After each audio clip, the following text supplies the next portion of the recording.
So good morning, everyone. Thank you for coming to our sixth annual Asia Forecast Conference, where we invite our experts on Asia, on security and trade at CSIS to make some predictions about the coming year in terms of regional alignment, potential security crises, trade wars, economic opportunities, the unfolding of regional institutions and architecture.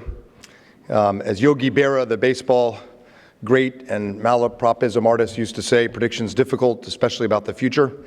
But that doesn't stop us every year. We'll have three panels, and I'll describe how the day or the morning will unfold in just a moment. Let me first say that I am your designated security officer, safety officer, and in case we need to evacuate, I'll be here all morning. Look to me and I'll give instructions. But basically, the plan is that we would escape through the double doors that way. You can also go this way, but it's more crowded. And the rallying point, unless you want to go get Starbucks, is St. Matthew's Cathedral, which is down the street to the left, and then out Rhode Island, or National Geographic, which is around the corner. So we're also webcasting. And welcome those who are watching this online. Of course, these days, that's a much larger audience. The downside is they don't get to use the magic clickers we have provided to everyone, because the way we do this is we invite the audience to answer the questions and make the predictions, and then the panel reacts to or responds to what the vote was in the audience about what expectations we have for developments in the coming year. We have a lot going on Asia at CSIS, and you'll see the directors and chairs and senior fellows running many of the programs.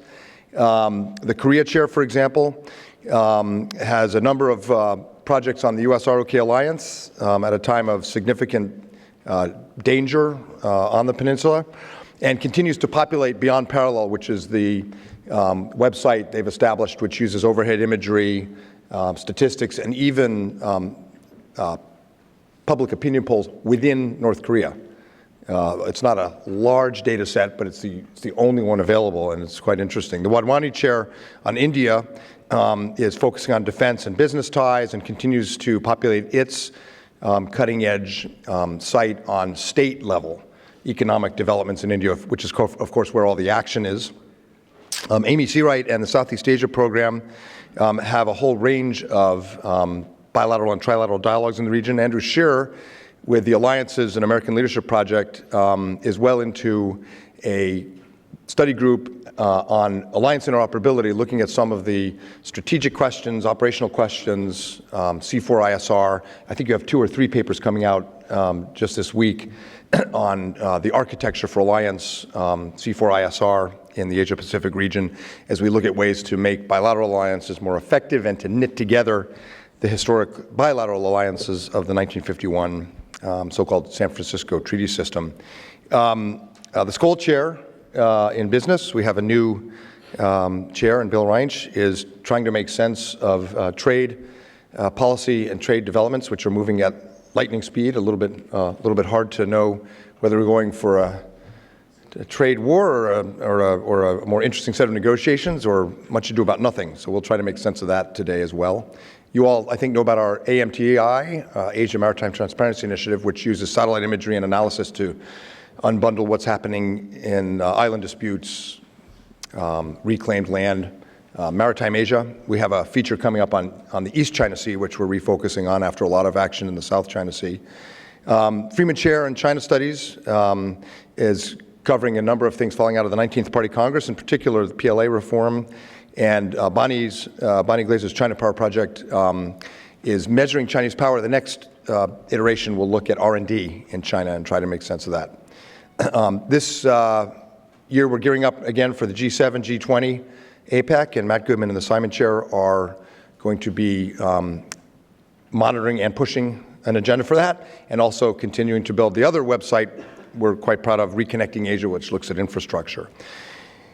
And at the Japan Chair, you'll see a number of projects on the alliance coming up and senior visitors from Japan over the course of the spring.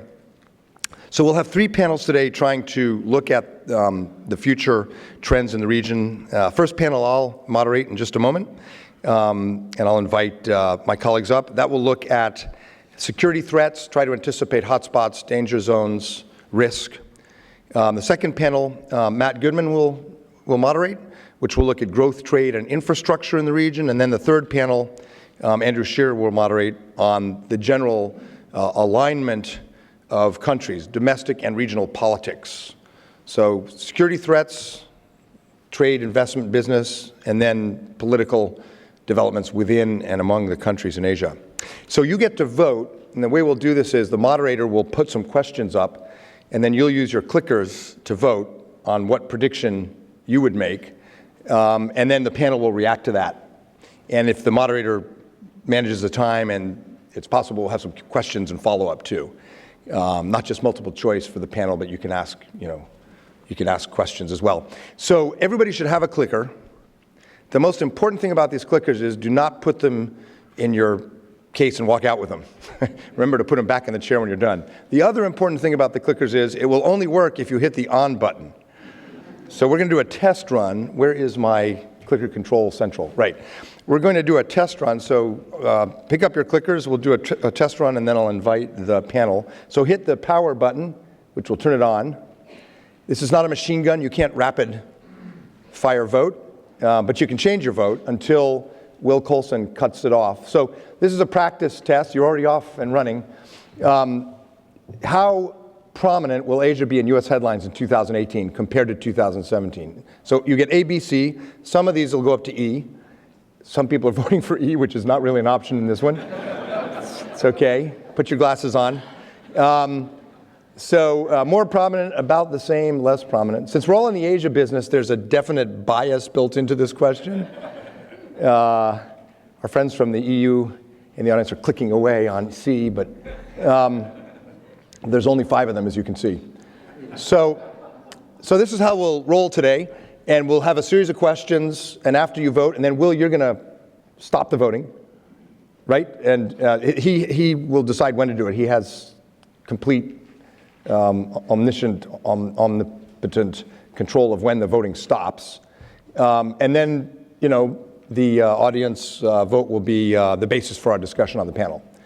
So either about the same or more prominent, sounds about right to me. You wouldn't be here if you didn't think that.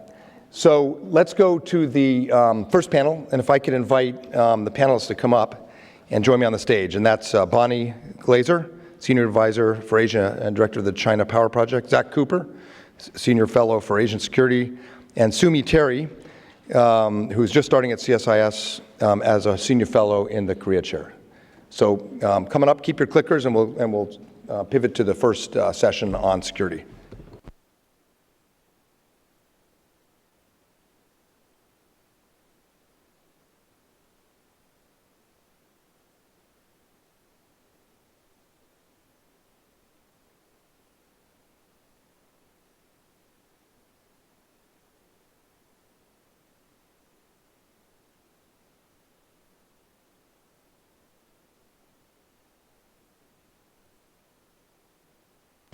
So the first question we're going to ask you to frame up this discussion and get some initial throat clearing and thoughts from our panelists is where you think a major security incident is most likely to occur.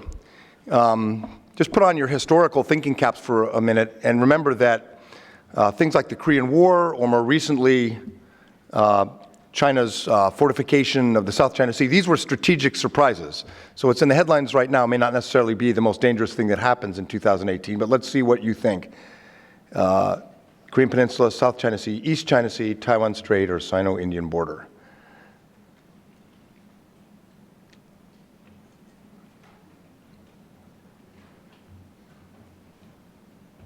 Okay, Will, have you? So Zach, we'll start with you, if that's okay, and then work this way. How do you see the array of potential threats and potential black swans or challenges in the region and the audience? Do they have it about right in your view? And then we'll go to Bonnie and Sue. Well, I think this is very much in line with what has happened over the last year, right? We've seen an increase in tensions in Korea. I'm a little surprised by the high level of concern about an incident in the South China Sea, in part because the South China Sea has been relatively quiet over the last year, which is not to say that there hasn't been activity going on in the South China Sea, but that there haven't been the kind of major security incidents that we're talking about here. So I think that's a bit of a surprise to me. And I'm sure Sue will talk a good deal more about the likelihood of a conflict in Korea. But the other one that stands out to me is the Sino-Indian border. We were talking about this before, and I think the chance of a Sino-Indian border conflict, for me, is actually the highest probability here. The tensions are high, and there's a rationale on both sides, both India and China, for increasing the pressure. Whereas in my view, in the South China Sea, things are largely going China's way. There's not a lot of reason for China to push in the South China Sea. In the East China Sea, I think it's likely that we're going to see a continuation of sort of the pause that we've had over the last few years. And Taiwan, it's clearly the one that people think is by far the least likely. I don't know if Bonnie agrees with that one. Zach and I are probably pretty like-minded on this. On the South China Sea, we just had a freedom of navigation operation a couple of days ago. One of the Chinese media coverage said that essentially this justifies, it's a great pretext really for China to continue to build up its defense capability. So the Chinese might in fact use this, again as a pretext to start landing their military aircraft, start operating military assets out of their artificial islands, and then the question is, of course, how does the Trump administration respond? I don't see this as leading to a security incident. I agree with Zach that things have, in many ways, been going China's way in the South China Sea. Unless we see far more destabilizing, provocative actions by the Chinese, I don't think that we are going to see a military response. And the Chinese have been carefully staying below that threshold that would trigger a military response. And I don't see them miscalculating, although, of course, I don't rule that out. I'll let Sue talk about Korea because there's so much to say. It does not surprise me that Korea is at 42% of the votes, since we all think that's probably the most unpredictable. But I myself voted Sino-Indian border. I think there's a lot of mistrust and friction between China and India. We saw the incident last summer on the border with Bhutan and the Indian intervention. Major Chinese buildup along that border now, where they have essentially dug in for the winter. And I think there really is a potential for at least a flare-up, maybe a skirmish. We, of course, didn't actually define the security incident. But in my view, those are the two that are really most likely.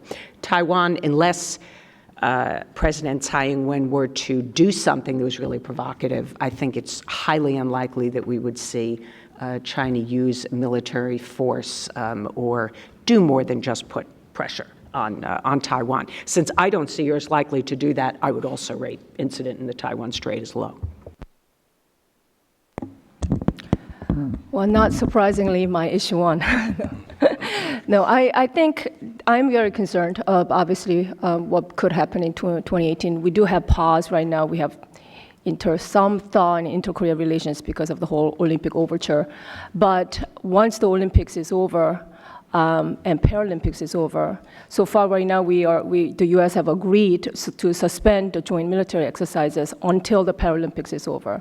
But what would happen after March 18th? What would happen at the end of March? Obviously, North Korea will some demand, and by having this overture to South Korea, they will demand things. They have always demanded things. They don't do things for free. So what do they demand from South Korea? Probably they're looking for sanctions relief, but I don't think the Moon administration is necessarily going to go there. What they're going to demand is postponement of joint exercises, further, indefinite postponement. But if we don't agree to that, we can go back to the escalation cycle that we were in last year. And I think where we will get to a conflict is if North Korea decided, I don't know if Kim Jong-un has decided this, because in the New Year's address, he, on one hand, said he has completed the nuclear program.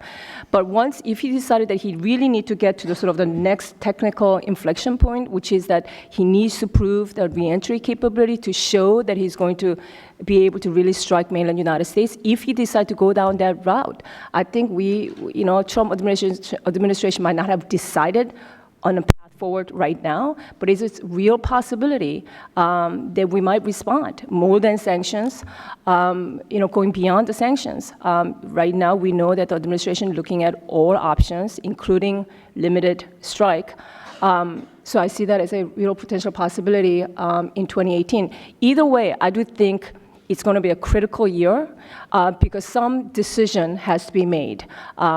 Because North Korea is about 95% there in terms of nuclear program, and they just have that one technical hurdle. They're one technical hurdle away from achieving this nuclear ICBM capability to be able to hit mainland United States. We will have to make a decision of whether ultimately we'll live with nuclear North Korea through deterrence, containment, missile defense, and so on, or we might have to take a military option.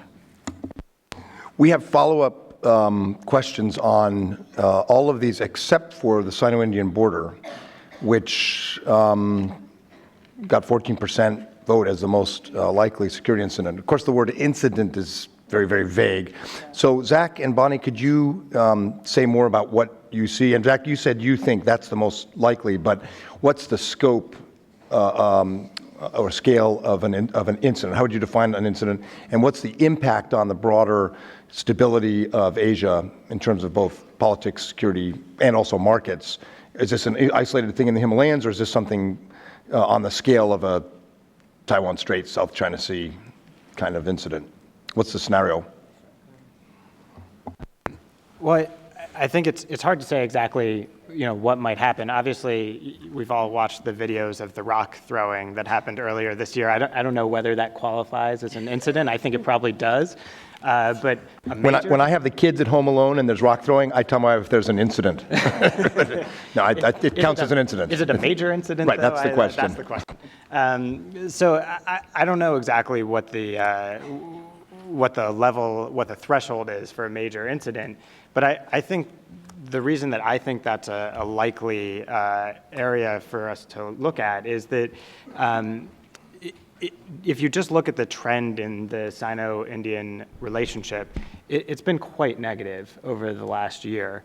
And I think that is structural, right? It's built into the fact that India and China are rising powers, and they're seeing themselves differently each year and seeing themselves as more powerful than they did the year before. And their interests are expanding, and it is natural that along their border that there is going to be increased tension as time goes on. And it's going to be very difficult for both of those countries to walk back from where they are even right now. So I think structurally that's the real challenge, and why for me that's maybe a bigger concern than some of the others. If you think about, say, the South China Sea or the East China Sea or the Taiwan Strait, you're really talking about a fairly rapidly rising China against a much smaller set of powers or even declining states, right? And so the Sino-Indian border is the only one where you have two very large and growing powers coming up against one another. And I think, therefore, it's sort of inevitable that we're going to see more tension there. I think one of the reasons that I'm concerned is if you look back at the incident that took place last summer, the Chinese did not correctly calculate what India's response was going to be. So they thought that they could go ahead, build this road, and India would just scream and kick and not actually intervene. India had never intervened on behalf of a third country before. So that tells me that the ability of China to read India and its response is not very good. And so that potential for miscalculation is what has me worried. But I would say if there is a skirmish, that it probably would be limited. I don't think this is one that would bring in lots of other countries. I think this is something that would be probably short-lived, not escalate, and would be limited between China and India. I would tie the discussion up before we move to Korea by adding that there are two powerful forces against conflict expanding. One is how difficult it is to breathe on the roof of the world. I mean, just the logistics of warfare are pretty complicated. We're talking about platoons moving, hundreds of meters or at most miles. The second is that both Modi and Xi are focused primarily on economic growth, and a conflict would put that at risk. So those are pretty powerful forces against conflict. On the other hand, adding to the signaling problems, the aspirations of both China and India as rising powers, I think there's some geopolitical factors that make this potentially dangerous for a long time to come, and potentially ever more dangerous. First is the Chinese insecurity about Tibet. I am told by historians in Japan that the Tibetan flag, the rising sun looking flag, was actually designed by Japanese Buddhist monks who were spies for the Meiji government to foment Tibetan nationalism before the Sino-Japanese War. And if you've ever heard of the famous wall of heroes, the stars at the CIA of people killed in line of action, the first star was a CIA agent killed running guns and money into Tibet. So from Beijing's perspective, Tibet is a running sore, is a real source for the Central Military Commission. The top three priorities, as you know, are Tibet, Taiwan, and Xinjiang, and often the priorities shift around, and at times Tibet's number one. So it's for a China focused after the 19th Party Congress on securing sovereignty, this is an open wound where the Tibetan sense of grievance is spreading well beyond the Tibet Autonomous Region to other parts of China. Second, I think China's growing relationship with Pakistan and the so-called string of pearls and movement into logistical reach into the Indian Ocean, including a military base at Djibouti that's expanding, brings us out of the Himalayas into a much more, from India's perspective, sensitive maritime domain, which also intensifies the geopolitical tension. And then the last thing is water.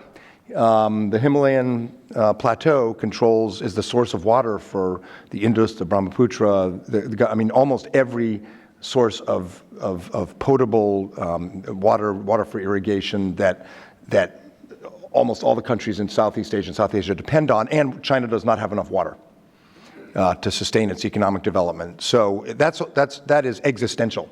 It's not acute today or this year, but it's something that is only going to grow worse. So 14% may be a little optimistic, or maybe it's going to grow a couple percentage points each year as we do this in the coming years. Maybe that's the way to think of it. Okay, interesting.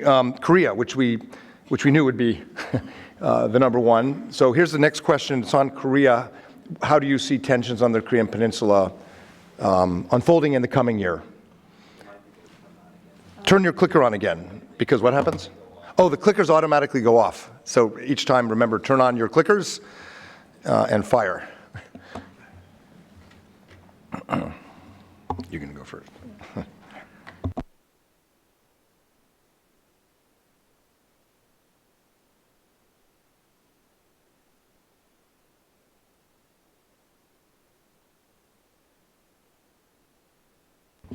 Does that surprise you, Sue?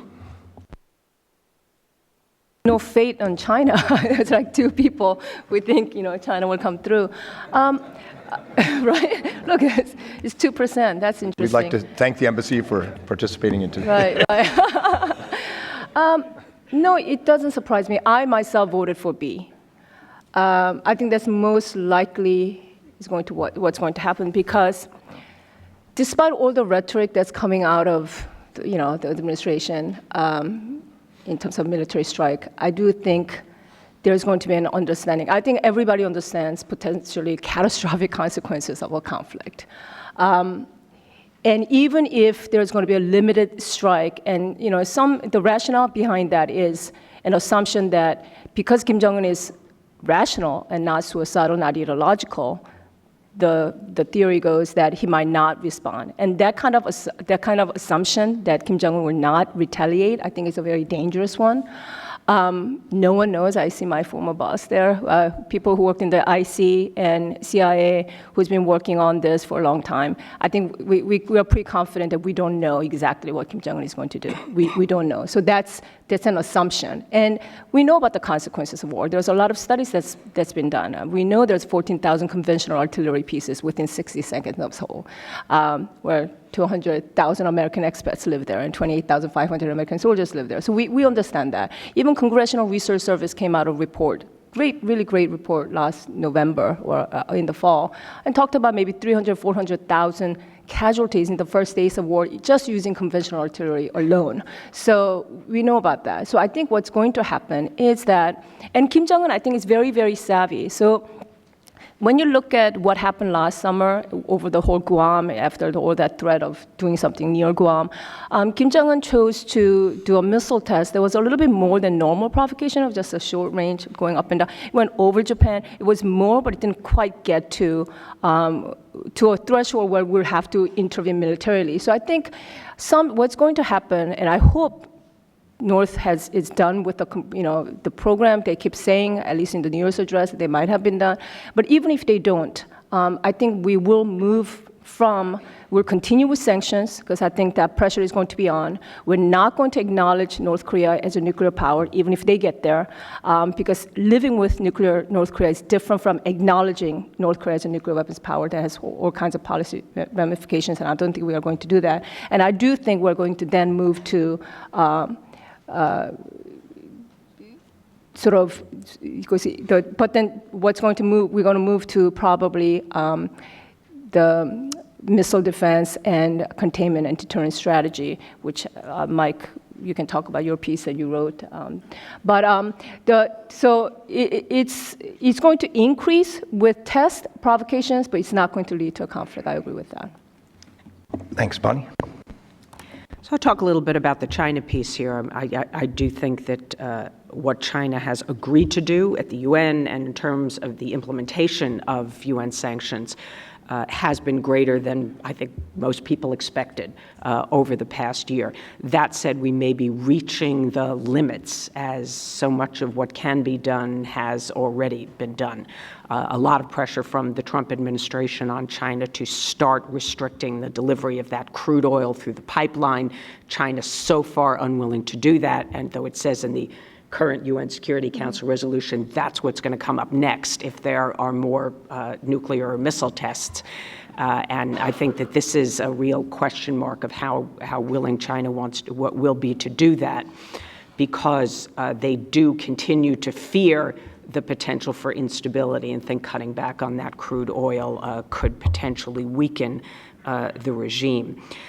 There's also the issue of Chinese flagged ships, which have not really been listed in UN Security Council resolutions. There's the potential for the Trump administration to apply more secondary sanctions. This is obviously something that the Chinese don't want to see.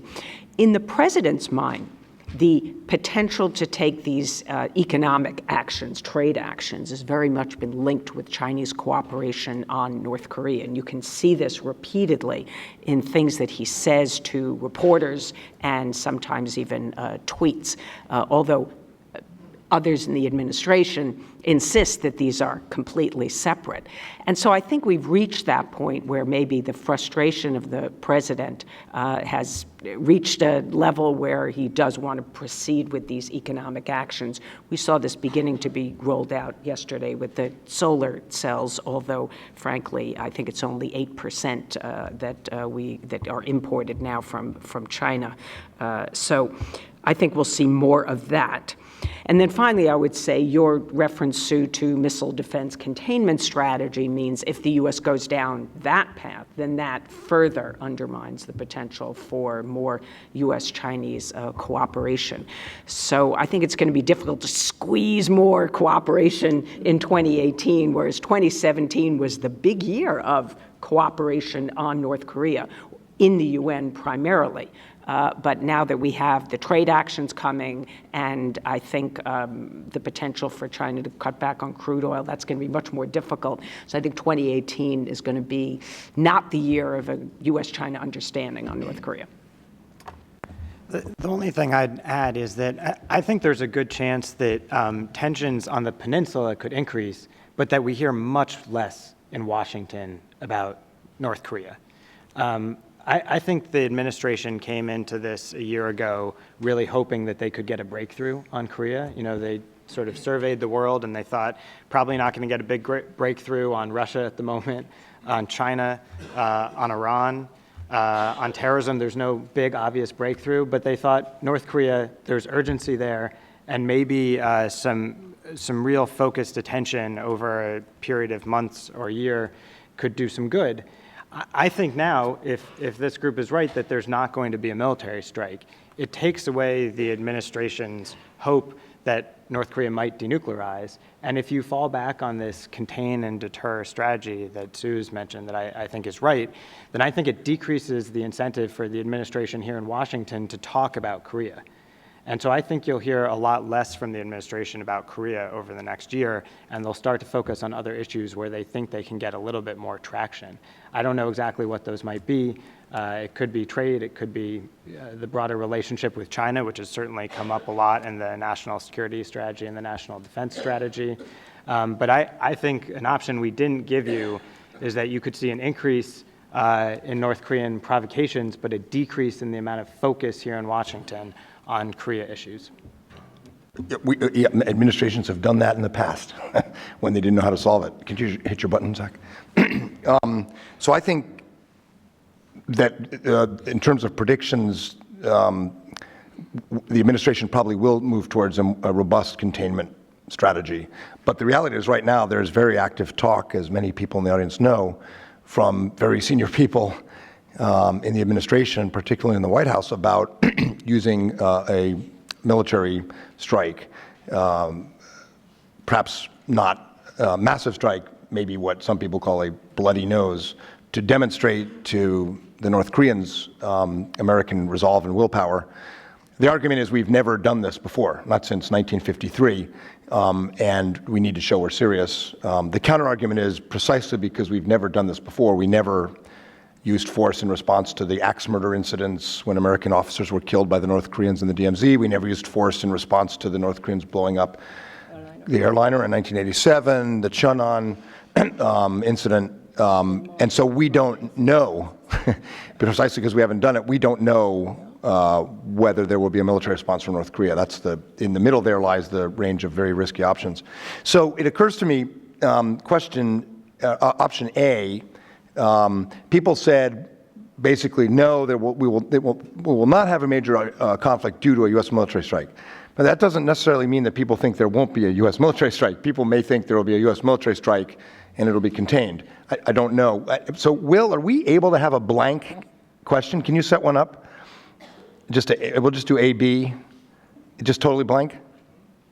No, it's not blank. So one which just, yeah, there we go. Okay, that's blank. Thank you. So let me ask the audience, turn your clickers on. Turn your clickers on. And I'll give you two options. That's right.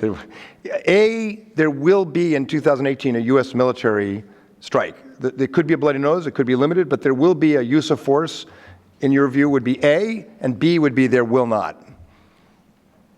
And C is you don't know, but that's kind of cheating.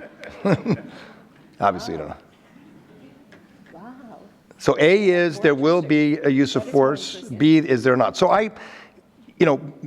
this is poor statistical methods, Professor, but unbundling that a little bit, I think I can say that maybe half of the people who said there will not be a larger war think there may still be a limited military strike. So let's go to that issue for a second. Do you think there will be a limited military strike? And what does a bloody nose look like, and what's the response? Why don't you go first, Zach?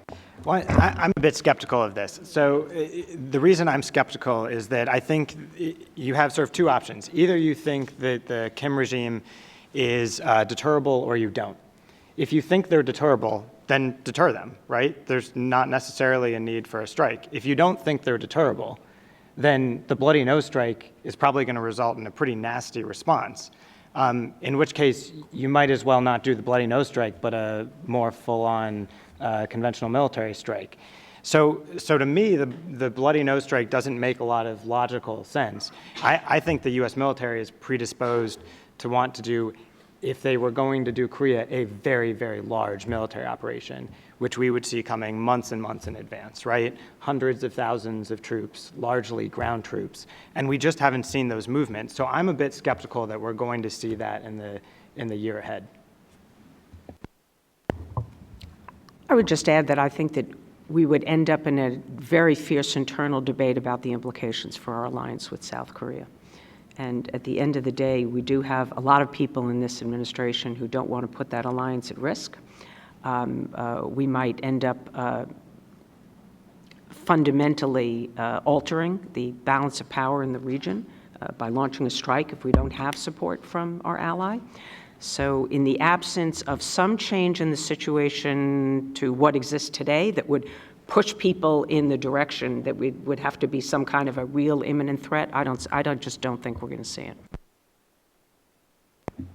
I also chose B. I don't think there is going to be ultimately a military strike, but I wonder if we are underestimating the administration's resolve in a way of just not deciding I don't think they have decided that they can live with nuclear North Korea. If you hear McMaster and all these other people, you keep hearing that we're not going to live with nuclear North Korea. And we can talk about that. We didn't talk about it in this panel, but that's because of their belief in North Korea's intent. They think it's more than North Korea achieving or trying to go for this nuclear capabilities because it's more than regime survival, that they have some sort of offensive design. At least this is what the administration believes, that North Korea's ultimate goal is to really decouple U.S.-South Korea alliance, kick the U.S. forces off the Korean Peninsula, try to achieve unification on its own terms. I mean, you might think it's all fantastical notion, but this is sort of where the administration is. And we've been hearing about, they also have concerns about nuclear proliferation, very serious concern about nuclear proliferation, which is a very valid point since North Korea is a proliferator, and we should be concerned about that. So I do think unless we come up with a sort of solution for them in terms of what are we going to do about proliferation concern, how are we going to be able to, how are we going to stop North Korea from having this decoupling alliance. I do think they have not decided yet. So in a way, when we all say we don't think they're going to go for a military strike or limited military strike, I wonder if we are being too hopeful. I think the people who answered A are probably onto something. The constraints on planning for a bloody nose or a military option are considerable. One is legal. Under international law, there is no basis for preventive war, for war to prevent a country from having capability. There is for preemption, to stop a country from attacking you.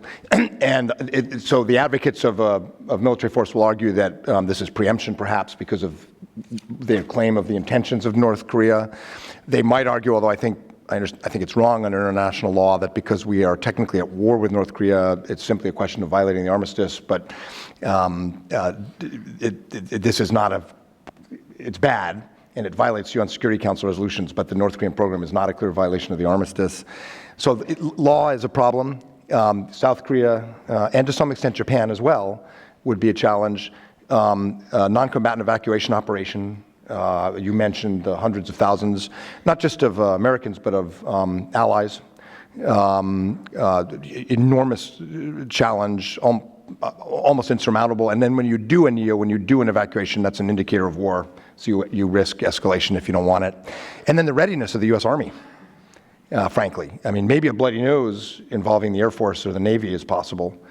But if you're going to be going down that path, you have to be prepared for escalation. And is the U.S. Army ready right now for that? I would say historically it's not as bad as Task Force Smith, the famous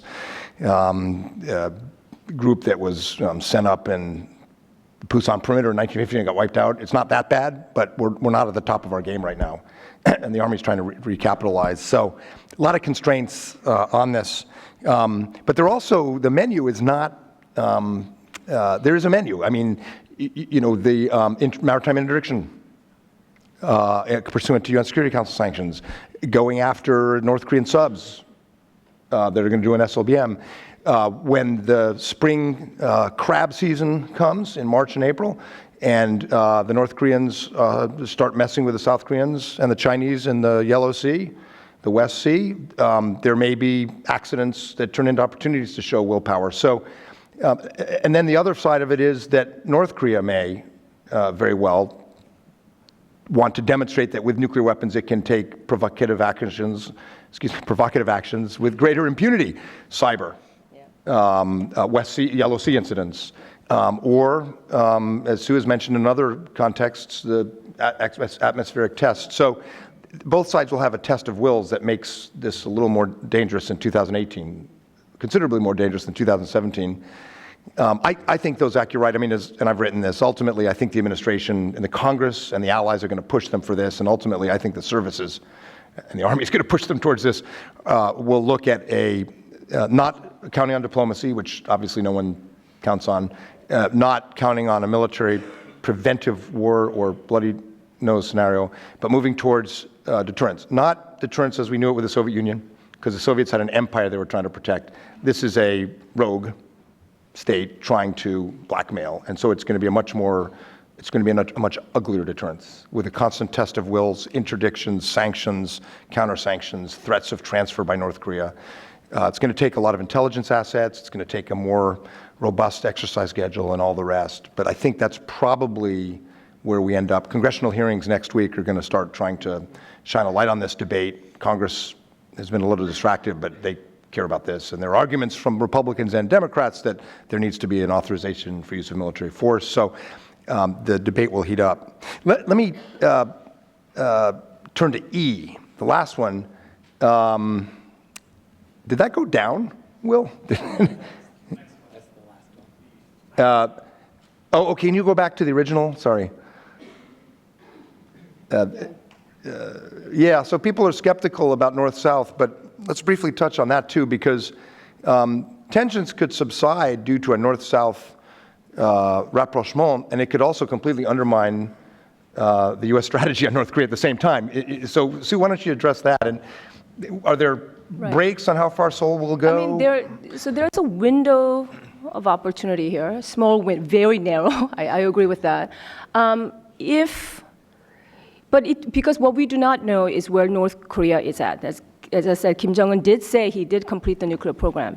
And I think the Moon administration is going to try to get us to postpone the joint exercises indefinitely. So if that happens, we don't have joint military exercises until fall, I believe. So that's kind of, and if North Korea stops testing, there's a window of opportunity for some tension of subsiding. But does it mean it's going to lead to a successful negotiation? No, because that's still into Korea, and I think we're far from, I don't think this administration is thinking that we can have a successful negotiation with North Korea. But tension subsiding, I think that could work. But on the other hand, because North Korea is going to demand, and the Moon administration is very interested in making progress, if they decide to go the other path and give into some of North Korea's demands, I think that would create definite fissure between us and the Moon administration, like relief of sanctions, and more extreme and reopening the Kaesong Industrial Complex. But I think the South Korean administration is not there. I don't think they've told us, they've learned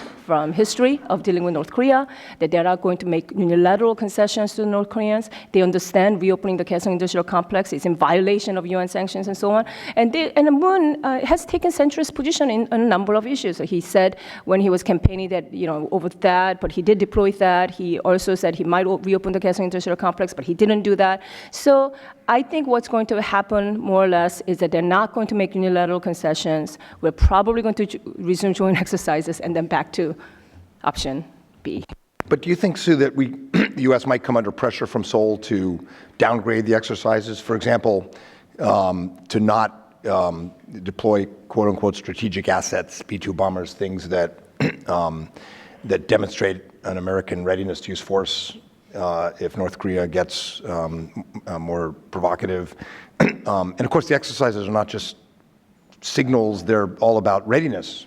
And so, do you think there's a scenario where we come under pressure from Seoul to not and China, of course, and Russia, to not to downgrade the exercises. So in fact, our readiness and deterrence actually gets weakened. No, I'm or will we get through this? certain that we're going to come under that pressure. The administration is going to press hard for that because they have to keep momentum going. From their perspective, this Olympics is not the end of it. They really want to turn this into some sort of progress in the nuclear front. So I think we're definitely going to get pressed on that. I'm not sure what we are ultimately going to decide to do. But if we decide to downgrade, I do think, and if North Korea stops, or at least for a while, from testing further, that's why I said then there's that small window of opportunity for lessening of tensions.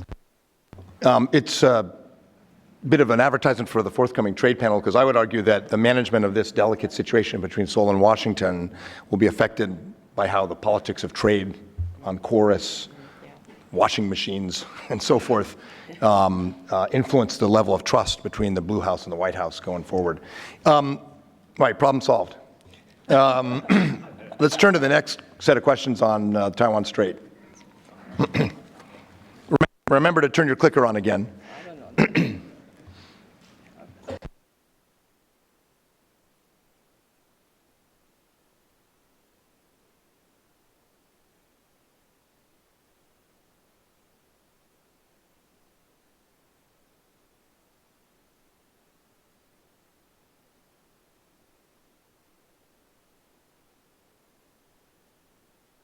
So, what would you say, Bonnie? Slightly pessimistic, but is it realistic? Well, I think it is realistic. Now, I voted B, worsen, because I think that that's where the trend is, what we have seen in recent months. The possibility of a kinetic conflict is very low. I don't think that China has signaled that it is setting, for example, a deadline for reunification. I don't think Tsai Ing-wen has said anything that has really crossed Beijing's red lines that would provoke that kinetic attack. So I agree that the prospect for A is really very small. So the real question here is between B and C, remain about the same or worsen. So how have cross-strait relations worsened? First, we have seen, I would say, a new normal in the military activity that China is conducting around Taiwan. So you've seen a lot of military aircraft, including bombers and fighter jets, that are exercising around Taiwan. This did not take place a few years ago, but now this is constant. The Liaoning sailed through the strait, I think, may have been for the third or fourth time, also part of the new normal, the pressure that China is putting on Taiwan. Secondly is the squeezing of international space, and we're seeing this being ratcheted up. It's not just preventing Taiwan from sending a delegation to the World Health Organization or preventing them from going to ICAO. We've now seen a few weeks ago the announcement of a new flight path by the Chinese side, the M503. Which is now running in both north-south. The Taiwan side has actually retaliated and said that Chinese airlines will not be allowed to put on more flights to bring people who are from Taiwan who live on the mainland back to Taiwan for Chinese New Year. Now, whether or not that will get resolved by Chinese New Year remains to be seen, but Taiwan's standing up for its interests. So you see an example there of Beijing trying to push using the levers that it has, and Taiwan trying to push back. And so that is an example, I think, of worsening. What you have in China is an assessment that is now really dug in of Tsai Ing-wen and her assessment, her intentions. So she is seen very much as a pro-independence element, not a Chen Shui-bian, but somebody who is pursuing what they call soft independence or cultural independence. They are concerned about a recent passage of changes in the referendum law, which makes it easier. It lowers that threshold in the legislative yuan and among the people, the number of signatures that you have to get, and then the people who would vote for it, and the potential for even changing the Constitution is higher. So I think that's where their real concerns are. They don't see that there is a potential that we don't have really an option there for a Beijing-Taipei understanding. It says U.S.-China understanding, but I think that would be the real question. And there was some maybe small possibility when she first came to power. I believe that is really evaporated now, so I don't think we're going to see any real understanding. What's going to happen in 2018, lastly, I would say, is we have local elections in Taiwan. So there will be focus in Taiwan on more domestic issues, and I think China's going to be watching to see how is the KMT going to do in these local elections. There's a lot of concern in China about the weakening of the KMT, the potential for, do they have any chance to come back to power in 2020, which there's, I think, a lot of pessimism for understandable reasons, but also whether they will be able to keep many of their seats or gain more in some of these local elections, or whether more support is going to go to some of these smaller, even more pro-independent parties like the New Power Party. So I think there will be a domestic focus to some extent in 2018. What would, in 2018, what variables would lead you to become somewhat more optimistic or pessimistic? I mean, collapse due to kinetic conflict, 1%, some kind of breakthrough, 2%. What variables would make you think, you know what, there may be some basis for understanding across the straits, or things could get considerably more different? What changes either in Taipei or Beijing or externalities might shift things, or you think it's pretty much baked in that we're looking at the steady but not crisis level of tension? I really think the main variable is Tsai Ing-wen's policies, because I don't think that Xi Jinping wants to put this on the front burner at the moment. That could change in 5 years, 3 years maybe. But I think at this point, Xi Jinping has enough on his table that he doesn't really want to deal with Taiwan in the sense of pressing for unification. So the question is whether Tsai Ing-wen does what Chen Shui-bian did when you were in the Bush administration, and basically gets fed up, frustrated. A lot of pressure domestically on her. There's a new labor law in Taiwan. There's protests in the streets all the time. Taiwanese love to just go to the streets, and as the weather gets better, maybe they'll go to the streets more. Her polling numbers are very low, so there is the potential that she just would get very frustrated and then do something that would be seen by Beijing as provocative. I personally see that as very unlikely, but I think that that's really the main variable. Can you think of any? Well, the other one might be with the collapse of the KMT and the collapse of support for unification on Taiwan, and growing confidence in China right now. Maybe we were surprised by the reclamation or the building of these islands and fortification in South China Sea. I wonder if there's a small percentage chance that we might get surprised that there's a grab on the Beijing side because of these negative forces in Taiwan politics and an overconfidence in China's growing cloud, and perhaps some judgments about the U.S. that are not so favorable. Seems unlikely, but the factor we haven't talked about really is U.S. policy. So if the United States were to, let's say, follow through on conducting Navy port calls to Taiwan, if China decided that that was something that they had to react strongly to, then the punishment, if they inflict punishment, is not going to be on the United States. It's going to be on Taiwan. So there is that somewhat unpredictable factor of the Trump administration, where, of course, we saw early on the phone call with President Tsai, the president talking about, at that time, maybe not accepting the one China policy. So I think potentially if the United States were to move in that kind of direction again, we could see a very strong reaction from China, and it really would be to Taiwan, I think. Good. So A and E, the outliers, are still outliers, but, the wrong moves could make them more likely. Okay, let's move to maritime disputes in Asia and see everyone's predictions on the most likely event in maritime Asia in terms of security. Remember to turn your clickers on before you vote.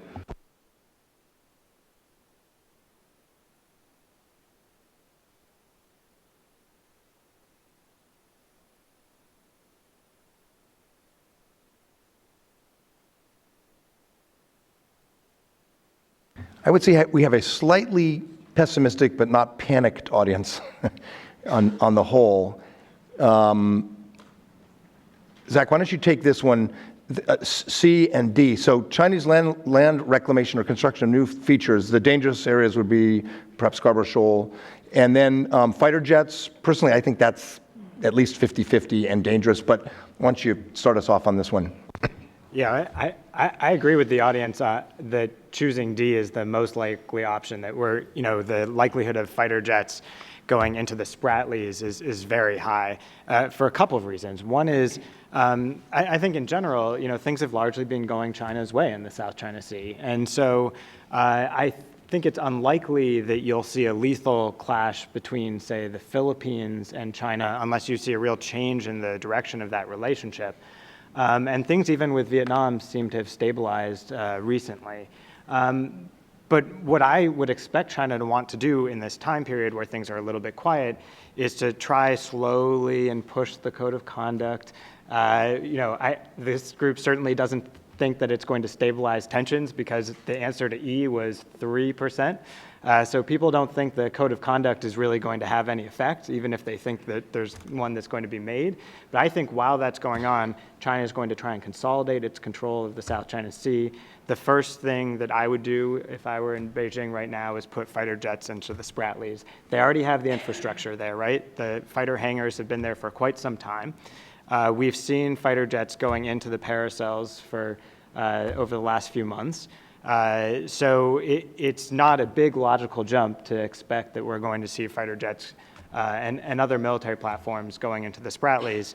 And I think the idea would be you do a little bit at a time, right? Maybe you land a fighter jet here or there for a couple of months, then maybe you base a couple in the Spratlys, but you keep them in the hangars so you don't necessarily get a lot of images of them in the newspaper, and you just get people used to fighter jets going through the Spratlys over time, and everybody gets acclimatized to it, and then it becomes the new normal. So I think D is the most likely.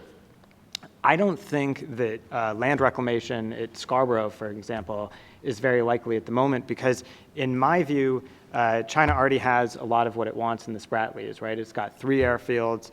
It has robust military capabilities at the 4 other features in the Spratlys. And there's no question that Scarborough Shoal would be a big geographic win for China. But the question is, why do it now? So I don't think you're going to see a Chinese move on Scarborough unless relations with the Philippines really go south. If I were in Beijing, I would play out relations with Manila, see if you can really split the US and Manila. And if you can't, and if for some reason the Duterte administration really shifts course and takes a tougher line on China, then maybe you step up the pressure. But I don't think that's likely to happen in the next year. Right. So the Philippine card is a deterrent for Beijing to overreach. But the other judgment China will be making is the Trump administration's response. President Obama made it very clear, according to press reports, that this kind of reclamation on Scarborough Shoal would invite an robust American response. President Trump has been a little bit less clear in some ways, but I think his national security strategy, which emphasizes the China problem, and his national security team, Secretary of Defense Mattis's frequent trip to the regions, would all signal that it's still I hesitate to use the word red line, but it's still a move that would lead to a major American response. Not necessarily war, but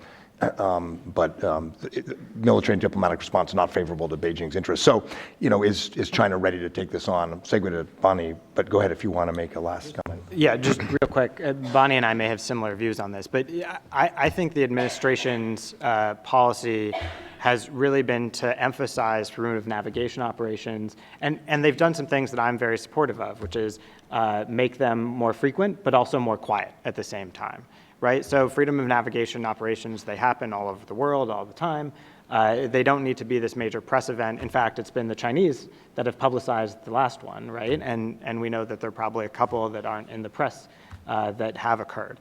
So I think that's a smart approach. But as I think Bonnie will say, the question then is, what's the rest of the administration's policy, right? Is the administration trying to prevent fighter jets from going to the Spratlys? I see no evidence of that. Are they trying to prevent China from announcing straight baselines around the Spratlys? I haven't seen any evidence of that.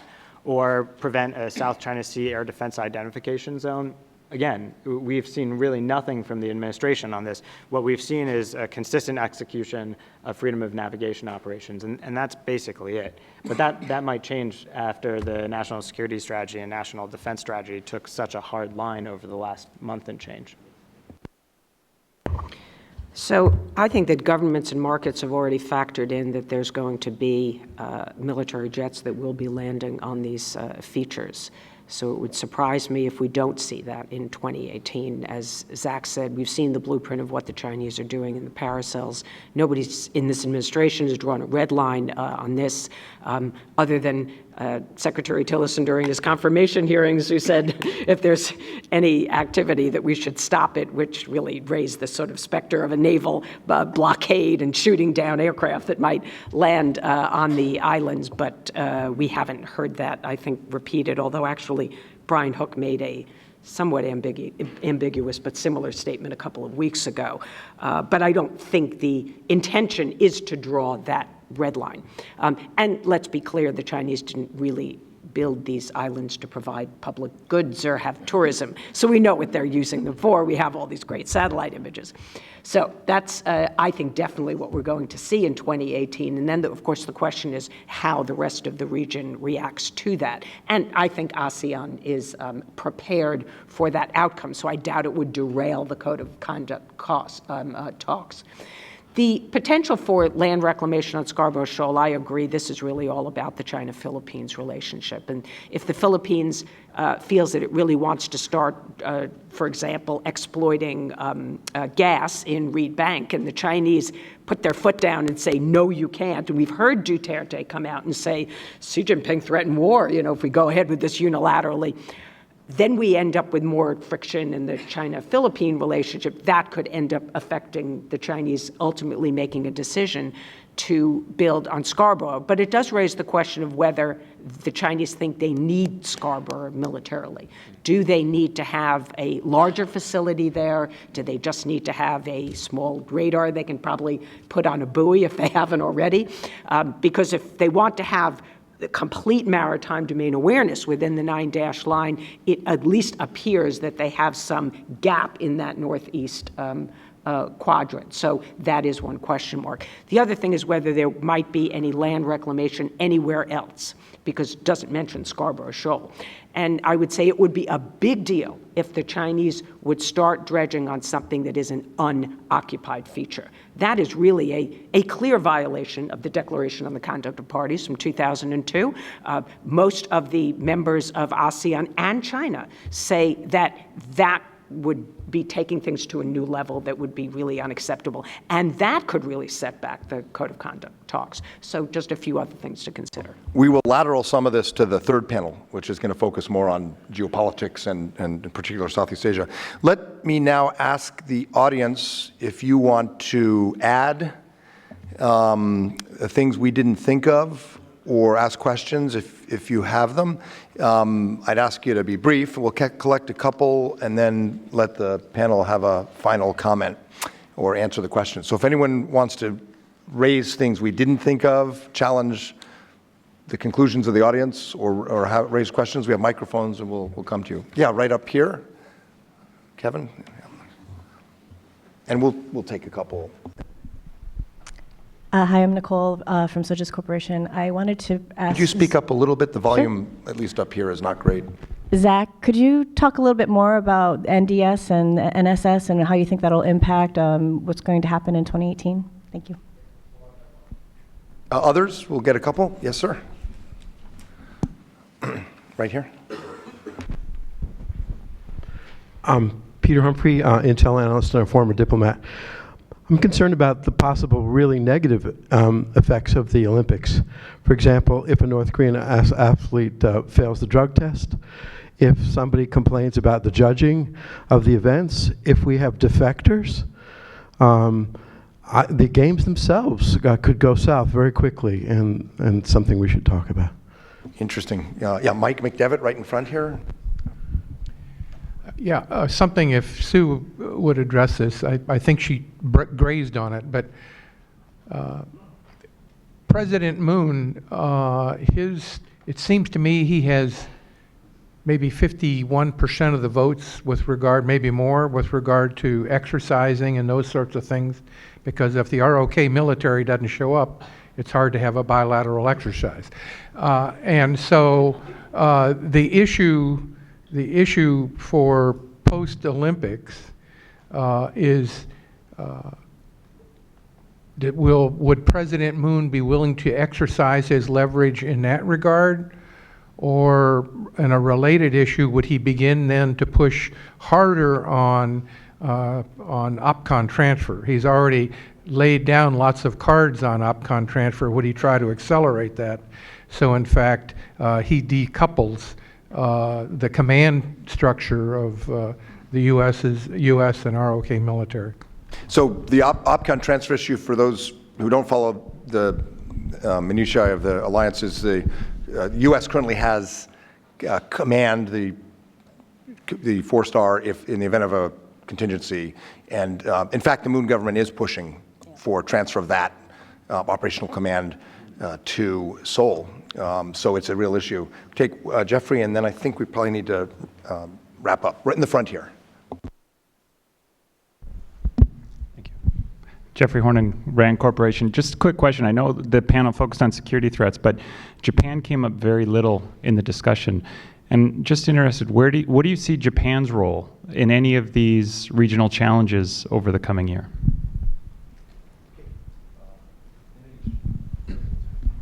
All right, I'll be quick. I think the national defense strategy and national security strategy are a very big deal and probably getting less play than they should.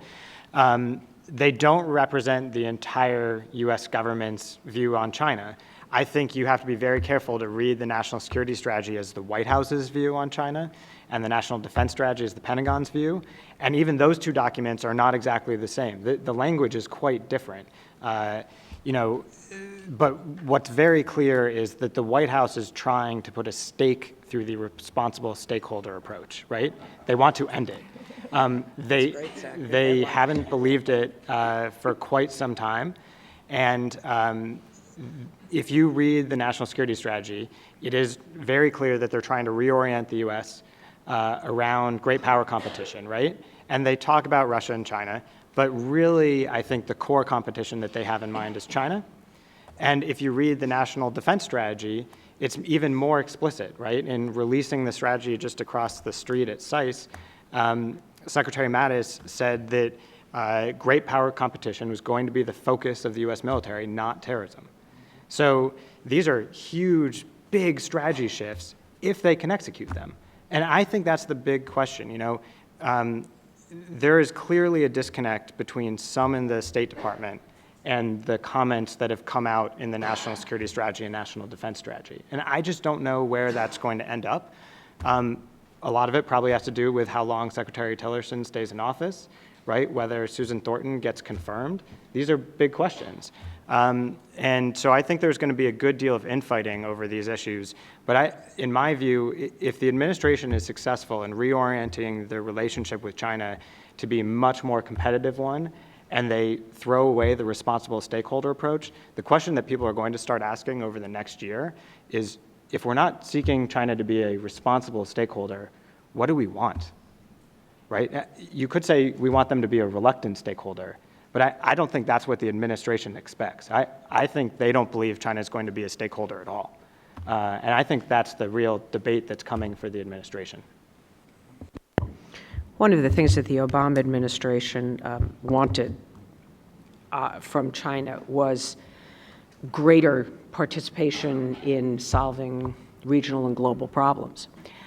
And one of the messages that was constantly given to China is, now you have more capability, economic, political, and military. So we want you to step up. We want you to do more. And that was very much in the vein of this responsible stakeholder.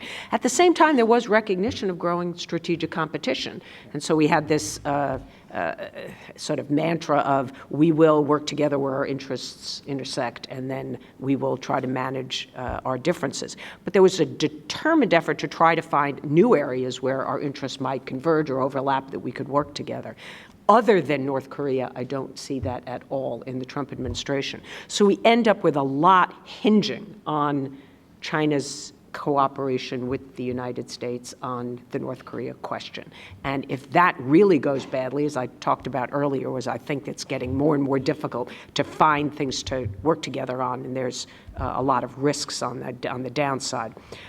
Then I agree with Zach that ultimately you end up going in a much more negative direction. I wonder, though, as time passes, though, how much any national security strategy really matters in terms of implementing policy, right? So, you talk to former senior directors, have had like your position, Mike, your former position at the NSC, and lots of people say, well, crises came up or things happened and nobody went back and looked in the drawer and read the NSS to figure out how they were going to deal with them. It's because we memorized it. Yeah. So I think that's just, it's a question. I'll just quickly address the Korea questions on the Olympics. I actually think North Koreans are going to behave in this Olympics. I mean, of course, there's some risk, but doping, there are only 22 athletes coming, even though the delegation is huge. There's 230 cheerleaders coming, but just 22 athletes. But that shows, and they're actually carefully vetted, most beautiful North Korean women. They have an agenda here. And look at this Spice Girls, that North Korean woman just came to South Korea last week. It was just made all the headlines. And so North Korea has an agenda here. In addition, trying to create fissure between U.S. and South Korea and trying to get some relief and sanctions and all that, I think they're trying to do an image makeover. So this is sort of the soft power thing. That's why they're bringing the K-pop, the orchestra, the taekwondo demonstrators, and all that. So I don't think they're going to actually do stuff like doping or whatever to cause problems in the Olympics. This is a world stage, and South Korea. The problem for Moon Jae-in is that there's going to be domestic backlash. There's already a domestic backlash of some sort. It's not only coming from the conservatives, but the younger generation. Why does a hockey team has to be filled with North Koreans? It's not fair to the South Korean women's hockey team. Why do they have to march in with a unified flag and so on? So there's some backlash. Moon Jae-in's popularity dropped maybe by 7-8% over the Olympic thing. So he would have to deal with a domestic issue. But I think North Korea is going to be okay. But I do think after the Olympics, that's where the problem is going to be. And I do absolutely believe that Moon will press for suspension of joint exercises because he cannot really give anything on North Korea in terms of sanctions relief or opening Kaesong. I think that's where he's going to press. And as we talked about earlier, that depends on our response. So maybe it'll be some reduced joint exercises. It'll have to be decided by the administration in terms of what we are going to do. But I think that's what they're going to press for. OPCON. Maybe Mike can also bring this up, but we also just recently met with South Koreans. They are absolutely interested in pushing for OPCON under Moon administration before he leaves for office. So I think that card they're going to continually press for that too. So on Japan, I just would say that, the free and open Indo-Pacific name and concept was taken lock, stock, and barrel from the Japanese Foreign Ministry. And it was a planning document prepared by a classmate of mine from SAIS named Suzuki. And the administration is not hiding that. They're making it very clear. They like this maritime strategy. They want to drive a stake in the heart of the responsible stakeholder. And even more than that, the new model of great power relations, or any G2 concept. And I think that's significant. I'm actually with Zach. I think that this national security strategy has legs. One other reason is because most of the people in this White House went to command and staff college. And unlike when I worked on these things, and it was a lot of diplomats and academics, they actually believe in implementation and lines of effort. And I think you're going to see follow-up. But with the problem you mentioned, which is the State Department and others are not fully on board. And the biggest problem, I think, with the national security strategy, well, what's interesting about it is every post-Cold War national security strategy from new administration started with the hope and expectation of great power cooperation. Clinton's strategy of enlargement and engagement, Cold War's over, big powers will cooperate now. The subtext was, we'll reduce the burden on us. The first one we did in the Bush administration was after 9/11. The big powers are going to cooperate on counterterrorism. And the Obama administration's first one, the big powers are going to cooperate on climate change. And every one less so Bush, I would argue, but everyone eventually got mugged by great power competition and shifted towards more of a balance of power approach. These guys are starting with that, and it is a more serious environment in terms of great power, but they're starting with that, but now they're going to have to fill in the part you mentioned, which is great, it's a competition, but it's completely, the free and open Indo-Pacific is completely incompatible with America First. And you can't shape the environment, you can't build alliances, you can't make rules, you can't actually focus on great power competition without, among other things, and this is a segue to Mr. Goodman, a trade strategy. If you don't have a trade strategy, if you don't have a strategy for shaping the environment, it's not going to work. So these guys are starting in a more honest place in a way, but now they're going to have to fill in the parts that are missing, especially the topic of the next panel. And with that, Captain Segue, we're going to take a coffee break for 10 minutes, and there's coffee back there. Thank you all very much. And Matt Goodman has the helm in 10 minutes. Thank you.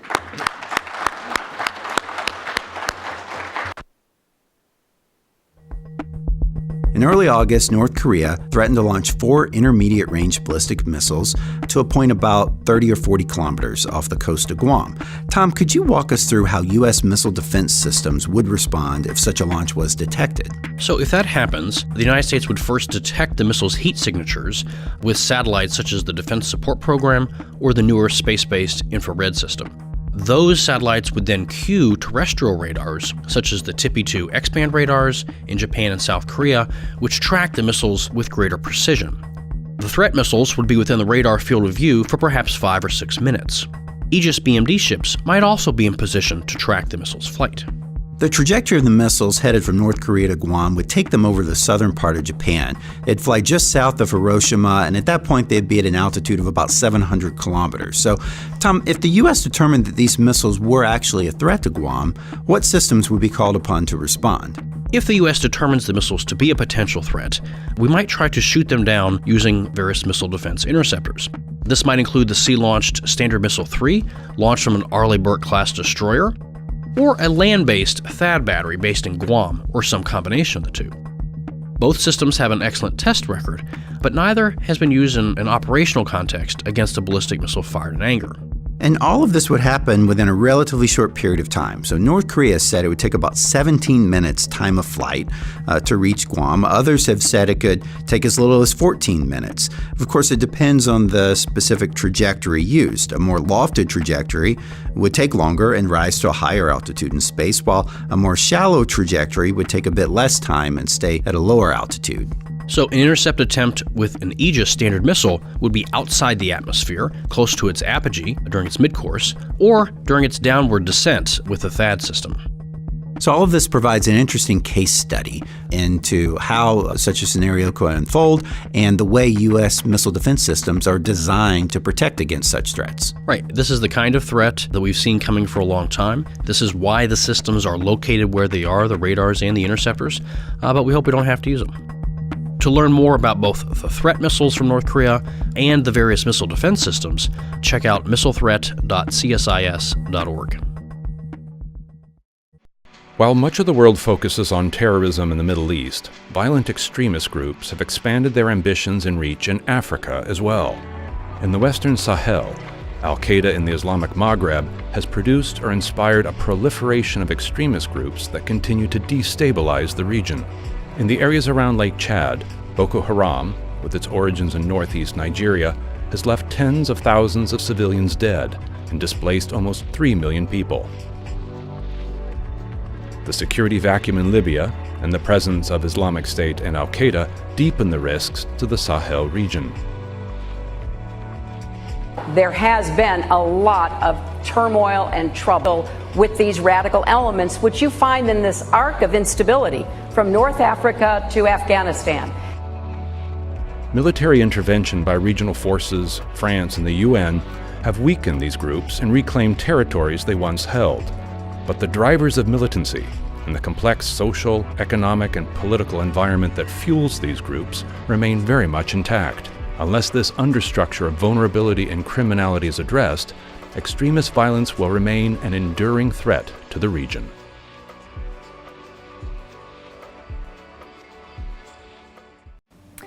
I'm Christy Turlington Burns, founder and CEO of Every Mother Counts, and I'm a member of the CSIS Task Force on Women's and Family Health. I joined this effort because I believe our country has a role to play in saving the lives of vulnerable women and children around the world. For the last 18 months, we have worked hard to build a vision for the United States to lead. We believe the moment is ripe for a new initiative to unlock the potential of adolescent girls. Too often, girls and young women in the developing world fall through the cracks, facing early marriage, unintended pregnancy, gender-based violence, and exploitation. But we know that when girls are healthy and educated, they become leaders. They contribute to their economies, have healthy families, and build stronger communities and countries.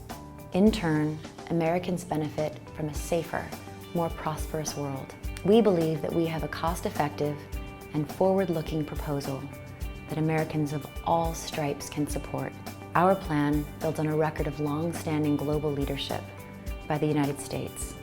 We would focus on 13 low-income countries with great need and existing investments in areas important to the health and well-being of women and girls. We would spearhead new goals in 4 areas: maternal and newborn health, family planning, nutrition, and vaccination against HPV to prevent cervical cancer.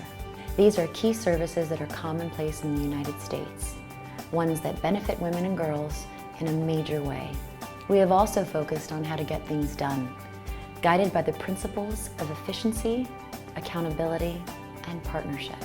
We call for the leadership by the Secretary of State, USAID, and country missions, as well as high-level diplomacy to ensure that the U.S. does not go it alone. We demonstrate the need for better data, new innovations, integration of services, and an expanded role for the private sector. And we note the importance of sustained financial backing from the U.S. and our key partners. We've put forth a bold agenda because it will take big ideas and new approaches to help millions of girls and women living in poverty to realize their true potential. It holds the promise of changing the world for the better, a signature achievement for the Trump administration and the United States. I hope that as a country, we can unite to make this vision a reality.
Space is a critical enabler for military operations and an increasingly important domain of modern warfare.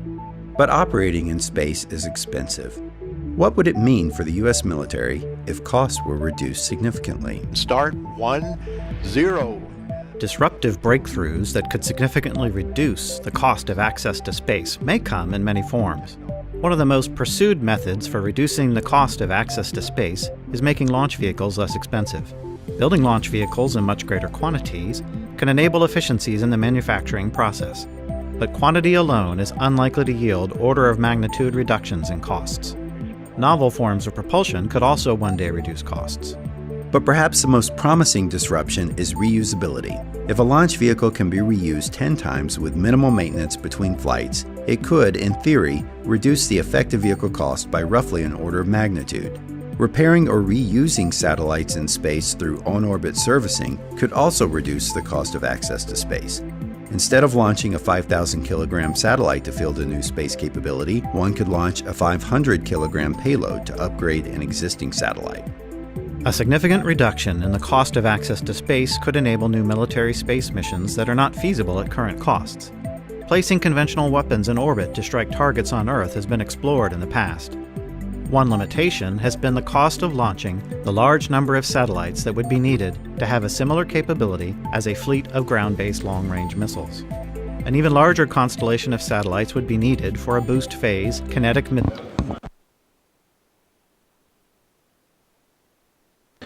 Okay, we're going to restart. If you're up on the Sam Nunn Terrace, please come on back down.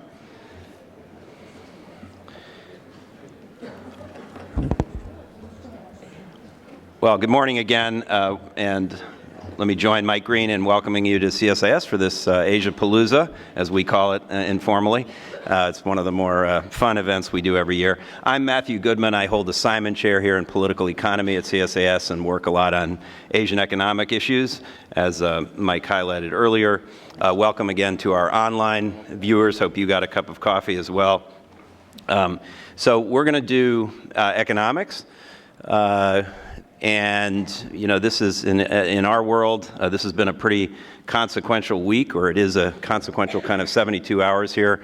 We're just about at the one-year anniversary of the decision by President Trump to withdraw from the Trans-Pacific Partnership.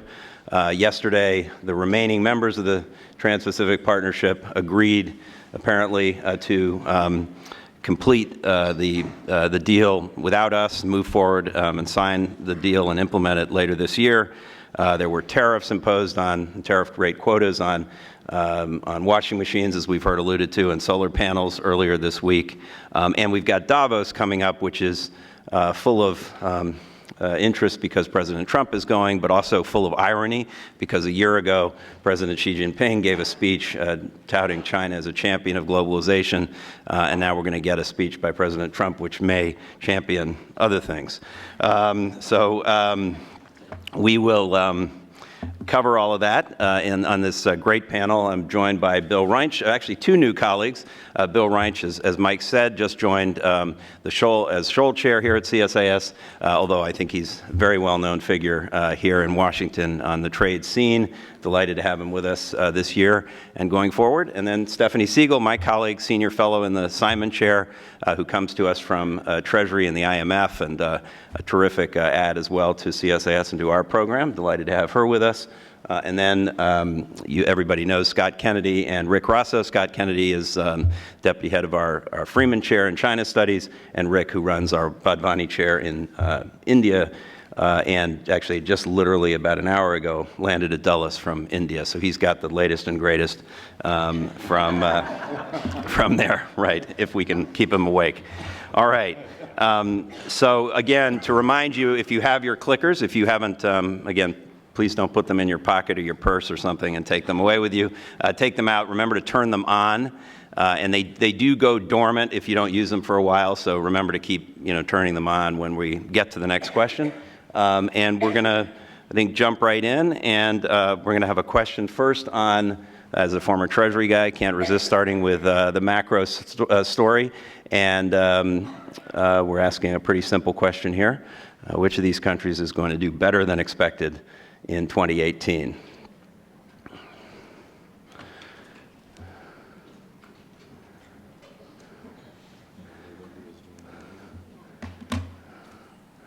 All right, I know there are more people out there than have voted so far, so let's keep it open for just another 10 seconds. Please do vote. Remember, turn on, and you can press multiple times, but you'll only get one vote. Okay. All right, let me start with Stephanie. The IMF just updated its World Economic Outlook and upgraded growth, largely because of the U.S. Doing a lot better. So talk to us about how that's going to impact this region and these countries. All right, thanks, Matt. Right, as you mentioned, so kind of making our job a little bit easier, the IMF just updated its global forecast earlier this week. The big news out of that was that it revised its projection for global growth over the next few years by about 2.02 percentage points of GDP, which doesn't sound like a lot, but it's actually a change in the trend of what we'd seen in prior years where the fund was consistently marking down its forecast. Now they're in the mode of consistently marking up their forecasts. And as Matt alluded to, a big chunk of that upward revision was a function of what they forecast for the U.S. economy, specifically what they're forecasting for the responsiveness of the U.S. economy to the tax cuts that were just passed in December. And it's actually a very significant upward revision to U.S. GDP growth, where they are forecasting along the lines of 1.2 percentage points of growth that's attributed to the tax cuts, which doesn't sound like a huge number, but when we're talking about U.S. GDP growth that had been below 2% and just north of 2% for this past year, a 1% impact of that tax cut is quite significant. And they talk about, over the medium term, some of the downside effects of that tax cut. But in the near term, they're seeing it as a pretty significant upward shock to U.S. growth.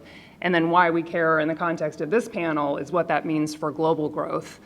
So the global growth outlook has been revised upward, and about half of that upward revision has been attributed to stronger U.S. growth. Specifically, with regard to this question, I think the question as far as exceeding expectations, I mean, the truth is for a number of the countries that are up there, the growth forecast is already north of 7% of GDP. So for India, that's kind of the leading one as far as what would exceed the growth forecast, but growth there is already forecast to increase by nearly 1 percentage point this year. It's, I think, forecast around 7.5%. So I'm not convinced that actual outcomes are going to exceed expectations at this point. I think Japan potentially could surprise on the upside. And I say that kind of going back with where I started. If the outlook for the U.S. is actually much stronger and the trade benefits from that stronger growth, and specifically in investment related to the tax cut, economies like Japan stand to benefit quite a bit. And the question that's not up there is what economy could potentially surprise on the downside, and I think this will get into some of the other questions on the panel. I would put a vote in for China on that front, and that's related both to the fundamentals of their economy, but also some of the protectionist pressures that we're seeing, and I expect we're going to get into that shortly. We will, and we're going to talk about risks in a little while, but Rick, you win the plurality vote there for India, so what do you think about the audience's view on this? Yeah, I guess I'm not really surprised India rated highly on this. I think Stephanie's right that I don't know that they're going to exceed what people's, the estimates out there, but you should see a bump from what we saw last year. I think the Modi government, they haven't articulated it quite this way, but if I was to take a look and say, they're done with 3.5 years, they got another 1.5 years in office, they came out of the gate pretty strong on big economic reforms, domestic reforms, foreign investment-focused reforms. You saw the opening of the coal sector, oil and gas reforms, things like that. More than 40 changes on the foreign direct investment restrictions, whether it's opening new areas or changing the approval route from a kind of heavy-handed committee approval process to the automatic route. So a lot of reforms in the first 2 years, mostly a slowdown in the pace of reforms, but two really big ones last year that were took a little time to digest. The first was demonetization, where they took the two highest value currency notes out of circulation. That was not, please remember this, not an economic move. Anybody that tries to make the case about whether it was good economics or bad economics, you're using the wrong lens. It was a political move. It was a corruption move, and we can debate that all you want. But still, anytime you take a currency-driven economy and you take the two highest notes out of circulation, there's going to be a discord. And then also introduction of this massive goods and services tax. So India's 29 states, each one of them has separate tax regimes. It's almost like completely autonomous countries with the border controls and everything like that. So by passing the goods and services tax, they've now really opened up the economy to allow for cross-border transit of goods and services more effectively. But there again, a lot of teething problems. Every transaction is going to be judged separately, the kinds of returns companies have to do. But the expected lubrication to the economy should be massive. And also, if they get their data systems correct, India, corruption is sort of there by default. It's the inherent air of doing business in almost all aspects. With the goods and services tax, every transaction in the entire economy is going to be linked to the ones before and after, all administered by one central authority. If they get their information systems right and correct, they're going to be able to figure out who is not actually complying with tax for the first time in history.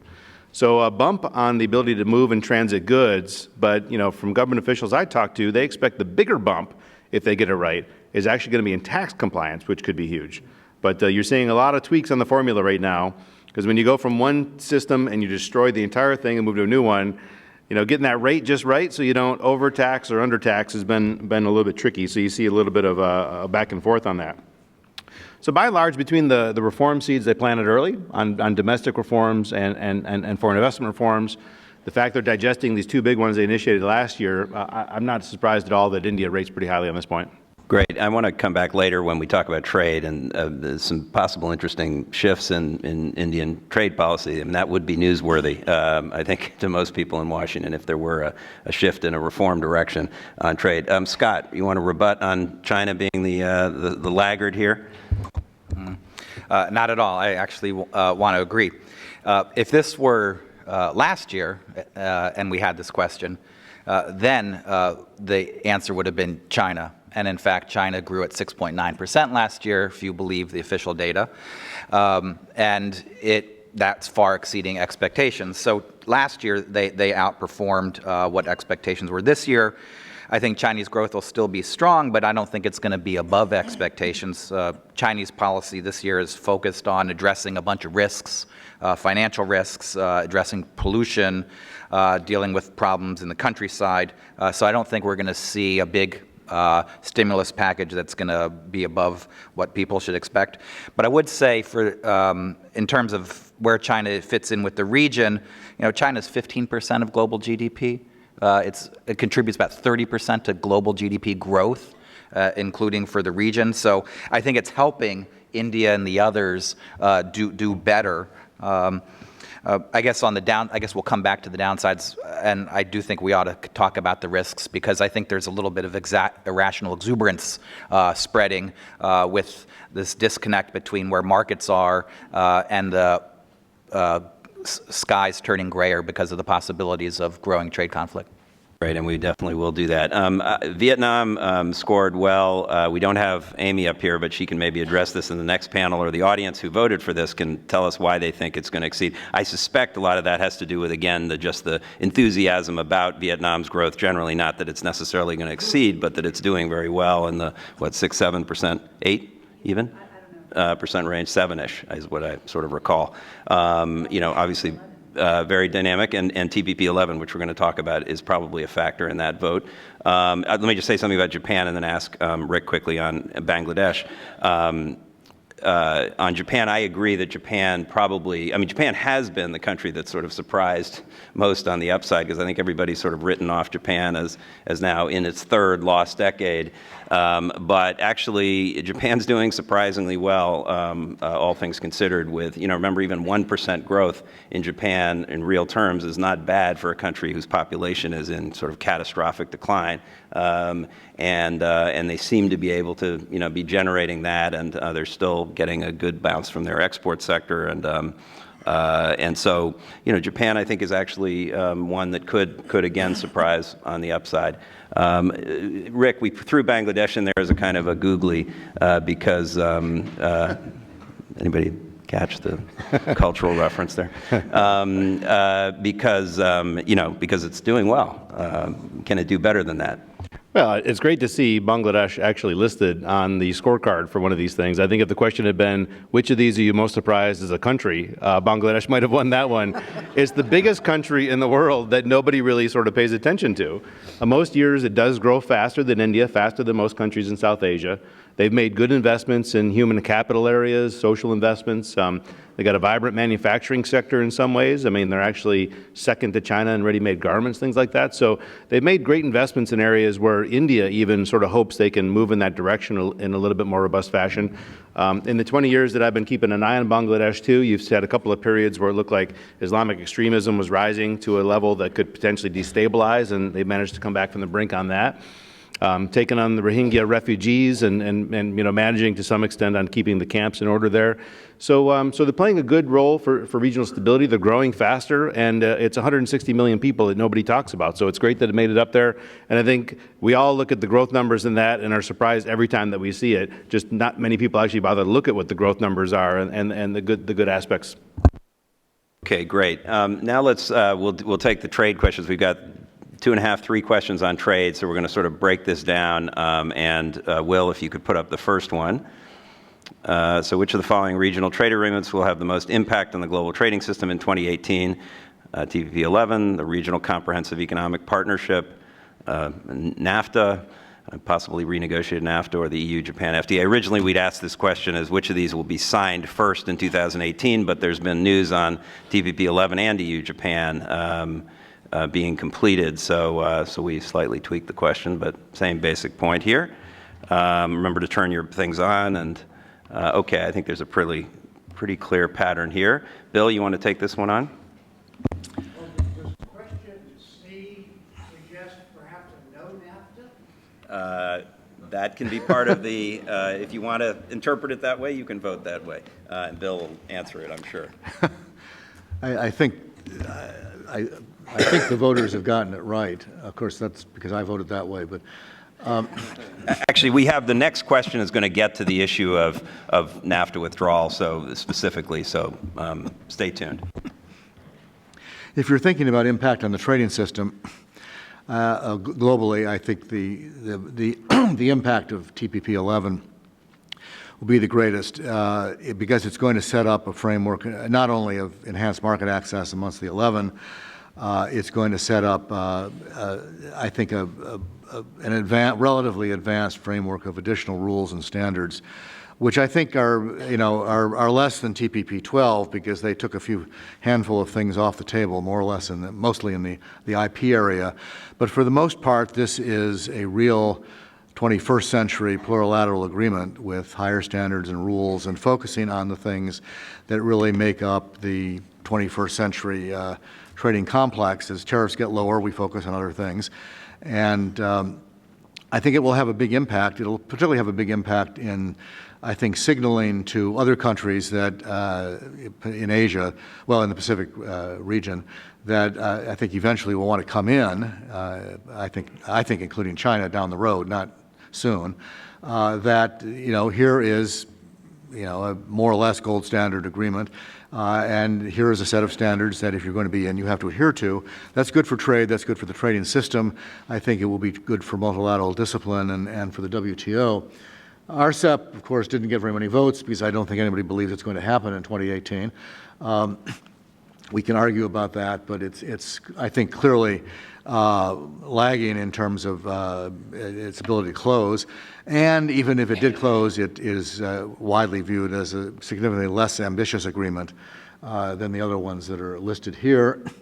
NAFTA, I tend to think of as having a regional impact, although if you reframe the question and say which is going to have the biggest impact on the United States, and after all, that's, we're sitting in the United States and voting here, I think the impact of all of them is not going to be positive because we're out of all of them. Well, we're not out of NAFTA, but we're out of the others. And the result is that I think what all of this demonstrates is the world is marching on to reframe trading relationships that don't include us. That means a market access hit for us at minimum. Talk to our farmers in particular about what D, the EU-Japan FTA is going to do to their access to the Japanese market, which they would have had enhanced had we stayed in TPP, but they're going to miss out on that. Basically, I think what is happening there is the Europeans are taking Japanese cars and the Japanese are taking cheese. It's more complicated than that, but there's a lot of there's market access trade-offs there that actually matter in terms of billions of dollars that are being foregone. If NAFTA turns into no NAFTA, as that's going to have the same adverse consequence for the United States, which has been graphically laid out yesterday in a study the Business Roundtable produced about the jobs and economic loss that will ensue if that were not concluded. If it is concluded and upgraded, then I think that would have a significant regional impact and would be a significant, I think, signal to the trading system that the United States is still here, the United States is still playing the game and is prepared to do so in a constructive way.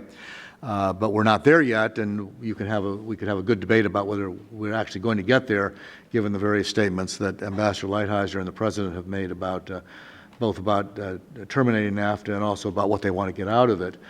So I think the signs here are not that great for the United States, but if you think about the trading system, TPP 11 is the one that I think is the most enhancing and something that I think most people are going to welcome. The EU-Japan one I think is significant also from two perspectives. One, the market access perspective that I've also already addressed, but also because it represents another successful effort by the EU to pursue its approach to standards and regulation, particularly on areas that are important to them like GMOs and GIs. Can you spell those out? Genetically modified organisms and geographical indications, which are areas the EU has spent a lifetime trying to get everybody else in the world to adopt. There's been a lot of reluctance to do that in some quarters, particularly here. They've had some success with Japan in doing this, and that's going to complicate life for everybody else going forward.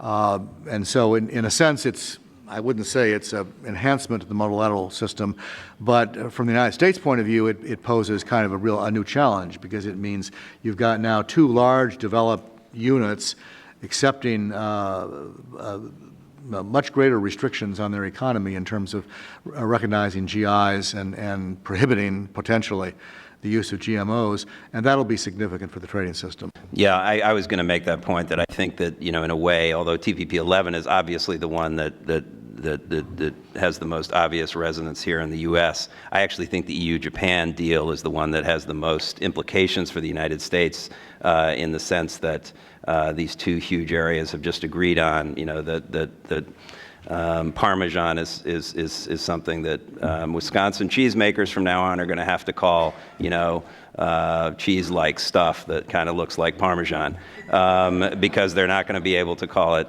Parmesan and sell it around the world. And that has big implications, along with the privacy and data stuff. That's the other area where Japan conceded. Japan's actually in a similar place to us on those issues, but I think gave a lot to the EU on that front, and I think that's going to have long-term implications for us. Does anybody else want to weigh in on this question, or Stephanie, did you? Yeah. I just want to underscore, I think somebody had said it before, how striking it is that the U.S. is not present in any of those with the exception of NAFTA. And as you pointed out, the key question there is, will there still be a NAFTA that includes the United States? So kind of the core fundamental issue there, how striking it is that we're talking about the global trading system and what will be most impactful, and that the U.S. is really not present. Yeah, Scott. I feel for Wisconsin cheese farmers, cheesemakers and stuff, but I think the broader U.S. interest over the long term is the setting of these rules. So October 2015, when the first agreement on TPP was reached, I thought that was a historic occasion. We let defeat overtake victory in that, but this week's announcement still needs to be welcomed in the long term for the United States and the system, despite the short-term market access challenges that it presents. Great. Let me just ask Bill one final question on this. You mentioned that ultimately someday China might join a TPP-like arrangement. Before we get to that long-term proposition. There are a bunch of other countries that have been talked about as possible add-ons to TPP-11. Korea, you hear the UK, which seems somewhat absurd, but for a lot of reasons. But others, Philippines, Taiwan. I mean, is that a possibility? A significant economy that is part of APEC and therefore sort of eligible, as it were, for TPP? That's a really good question. I mean, as long as the United States was in the mix, I think it would have been linked to China. Without the United States, I think the politics of it is different, although I would think there would still be hesitation on the part of some of the TPP-11 members, depending upon how China chose to react to Taiwan membership. I mean, from an economic standpoint, forget the politics of the region, from an economic standpoint, they certainly would be a good addition. Their economy, it's a developed economy. They've undertaken a lot of the steps that would be necessary to join. It makes a lot of sense strictly from economics, but there's a political overlay that came up in the last panel and probably will come up in the next panel that makes it uncertain. And, to go on, you're quite right. There are other candidates. Back when it was 12, there were, at various points in time, other governments that had expressed interest. Thailand was one of them. I think the previous government of the Philippines had expressed interest. The Indonesians, on and off, have expressed interest. There's Colombia, I think, is a country that one could look at. Then there's a few that don't really fit the definition of Pacific. I think Uruguay was one that came up for a while, and Colombia is, at least they're on the Pacific. You can't say that about Uruguay, and then the UK. But I think in a way it's a testimony to what I think what Scott said. It's a good agreement, even it's a good agreement without us, and it's going to be attractive. And I think over time, what will probably happen is the benefits of the agreement will be demonstrated by greater growth and job creation in the 11, and that's going to be an incentive for other countries to join, and you're going to see it growing slowly. I think, frankly, the United States will come back in if and when there's a change of administrations. I agree. One final question. Sorry, one final question. Hidden in the low answer to B there, the low response rate, is India. I think there's an elephant sitting on B there because it has been the widely spread viewed laggard, or the anchor that's dragging RCEP into not moving forward. Rick, is India, though Modi gave a speech that suggested, or is giving a speech in Davos suggesting that they might be more interested in participating in some of these things? Yeah, they're going to be the champions for free markets and an open trade, but experience shows otherwise. I said some pretty kind words about the Modi government on its liberalization of foreign investments and some of the tax things they've done, but trade has been very difficult. Actually, Modi coming into office 3.5 years ago had an incredibly robust trade agenda, at least if you look at the partners, not necessarily the depth of what we expected from those deals, but pending trade agreements with Europe, with Australia, with Canada, with New Zealand, a recently concluded one with ASEAN, a recently concluded one with Japan, with Korea. Now, the depth of those deals, I'm not going to necessarily count on, but still they were looking to deepen. They've more or less killed each of those agreements. And in fact, Prime Minister Turnbull showed up in India this summer and announced that the Australia deal was off. Europe, they haven't had a substantive round in many, many years since before Modi came into office. So they've largely, withdrawn, and in fact, most of the RCEP members are publicly and privately calling out India by saying it is the laggard. I look at it a little bit like sort of that superpower. You just got to have it in the right context. We don't like India's intransigence on trade, but at least as the United States takes our pause right now, they're helping us out by using that superpower of reluctance on trade to slow down one of the mega deals that they're involved in. But by and large, the Modi government has slowed or killed deals it's been involved in. They've actually, separately, they've come out with a new model investment treaty and reopened all 72 treaties that they had signed with other partners, demanding that they come to the table and negotiate based on the new text. And then some other domestic protectionist measures, which he seemed to forget about when he was giving a speech in Davos yesterday. They've expanded local content rules in a number of different sectors, electronics and heavy capital goods and things like that, as well as some price controls in different areas. So, by and large, integration just isn't there. And we've seen that, in our set, but also a few other lenses as well. Yeah, and I think that's a very good description of the situation. I'd only add that they're also taking a lot of the blame for the failure of the WTO in the last couple of ministerials to accomplish very much. It is invariably India that stands in the way of an agreement, and that's what happened in Buenos Aires. Okay, so India will forever be the country of the future. We can say, okay. Will, next question.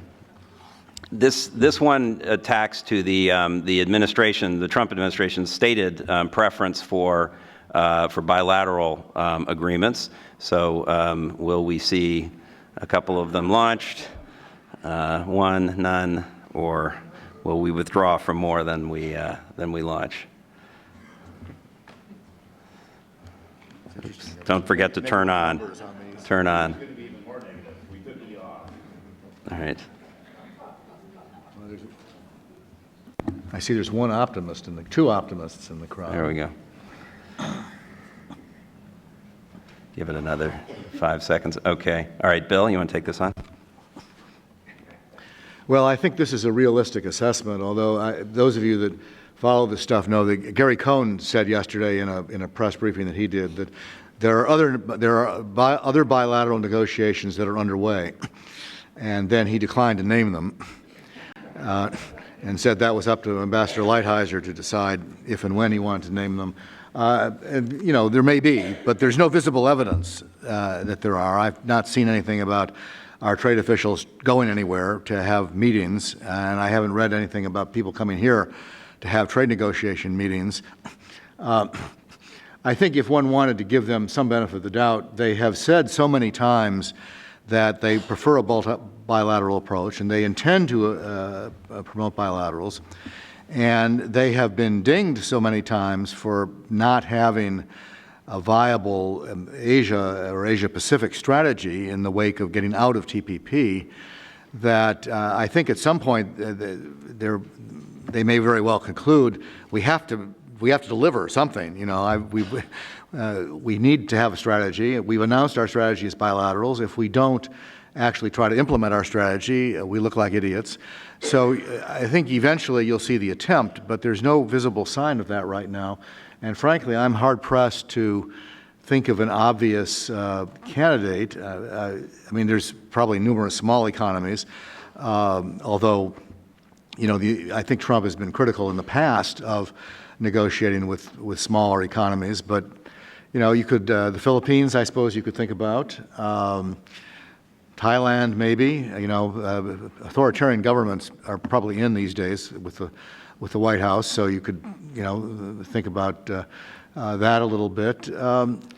It's just hard to. There is some talk of Japan that there's even overnight there was talk that there was, Ambassador Haggerty's been having some preparatory talks about doing a bilateral. That didn't seem like something the Japanese were very interested in. What I've heard from the Japanese consistently is that they would be interested in that if they thought that it would lead to the U.S. rejoining TPP, which I don't think is likely to happen in the short run. I mean, I think one of the things that is going to hold this back is the way we have approached the bilateral negotiations that are going on right now.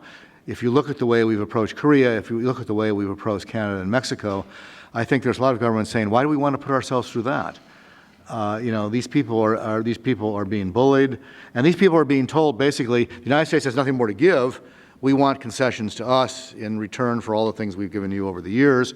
So the Koreans are being told, you need to, change. You need to give us more access on agriculture.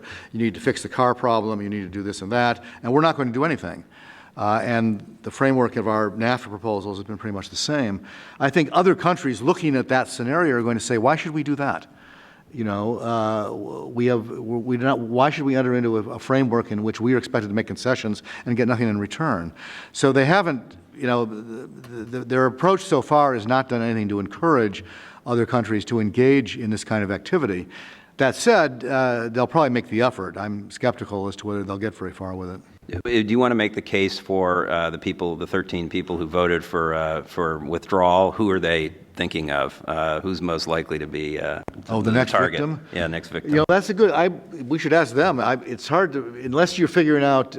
Chorus is probably the one. I mean, if you look around some of the others, remembering that the president's focus is entirely on the size of the trade deficit. And we could have a separate discussion about whether that's an appropriate measure or not. But if you look at it, you know, we've got surpluses with most of the CAFTA countries. I suppose we could, I'm probably not with Nicaragua, I think. But, you know, we have a surplus with Australia. We have a surplus with some of the smaller Middle Eastern countries. I don't think he's going to want to unravel in agreements where we have a surplus. That kind of is contrary to his policy. So I'm not sure where to look. Korea would be the obvious candidate, and that's going to happen. I don't. This is Kim Jong-un's gift to America. You know, as long as he's threatening to bomb us, it's hard for me to imagine the United States canceling an agreement with South Korea. I agree with that, Stephanie.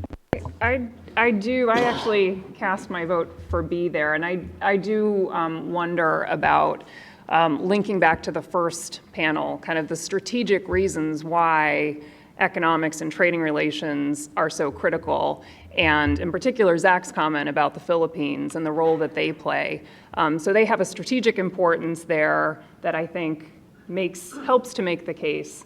I also think if you look across the potential candidates, that is probably the most balanced trading relationship that we have. So it's a pretty balanced. You don't have that pesky problem that we have with Japan, for instance, of a massive deficit with Japan. That's not the case with the Philippines. But there is the question of what exactly we would negotiate. And then there's the question simply of the capacity. If we're spending our limited resources renegotiating NAFTA and beating up on Korea, how much is actually left then to put in place a constructive bilateral trade agreement? Political capital. To Rick, oh, sorry. I was just, well, we haven't mentioned is the UK, which I think is a likely candidate, although not soon because of their own restrictions with respect to unraveling the relationship with the EU. Yeah, I do think that it's within the realm of the possible that that they may look at India under this context this year. As crazy as it sounds, our new ambassador to India, Ken Jester, made a sort of a reference to that during his inaugural speech out there by saying we should consider moving towards an FTA, which it's not the first time that a U.S. administration official has said that. But, the Trump administration has made India pretty central, this Indo-Pacific strategy. Secretary Tillerson coming to CSIS and announcing in his first major foreign policy speech focused on India, withdrawal on support to Pakistan across a variety of ways. So I think, there's some pieces coming together, and ultimately, at the end of the day, India, one of the main reasons they're reluctant on trade is because of concerns about increasing its imbalance with China. India has, as a percent of GDP, a considerably higher trade deficit than the United States does. But that's mostly focused on China that actually has a surplus with the United States. So, for try to offset that surplus for India to maybe reduce some of the barriers they put up, which are mostly China focused, but they've been unwilling to say, these barriers are only focused on China. They might be interested in carving out that special lane just for the United States. I mean, it seems near impossible, but at the same time, is it really more impossible than initiating nuclear cooperation and bringing India into the nuclear club? So no, it's not. It is not a higher threshold than that. And once you get beyond the rhetoric, the reasons we'd want to do that are pretty deep. And with the U.S. administration that seems pretty focused on India. So I wouldn't bet my life savings on it, but I will bet Scott's life savings on it. How about that? Okay. All right. I actually think that there's something in that, and it would certainly resonate, and to the point that Stephanie and Mike and others have made, that the administration needs to put something into this free and open Indo-Pacific strategy, and what better than India in that regard? It would be damn hard, though. That's the only thing I don't want to do it. All right. I'll give you half of my salary to work with on that. I want one thing that's not on the list there that people have talked for a long time about is a U.S.-China bilateral investment treaty. Dead dead, dead, dead, dead, dead, dead. So dead, it's in a coffin. It's been pushed off deep into the ocean, someplace never to be found for a long time, at least as long as this administration is. Okay, well, that's a good seg into the next question, which is the big China one. So, Will, if you can put that up. U.S.-China economic relations improve, remain the same, see gradually increasing friction, or deteriorate into a trade war?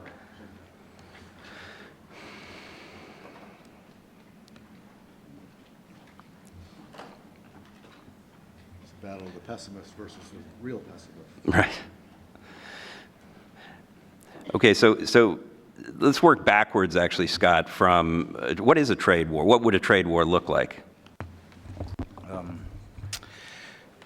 A trade war, I think, can be defined by countries taking protectionist actions against the other that aren't via the standard type of measures that are part of sort of individual cases, but actually strung together as part of a policy that then invites a retaliatory response from the other, which then essentially frames the overall relationship, and then essentially very difficult to escape from.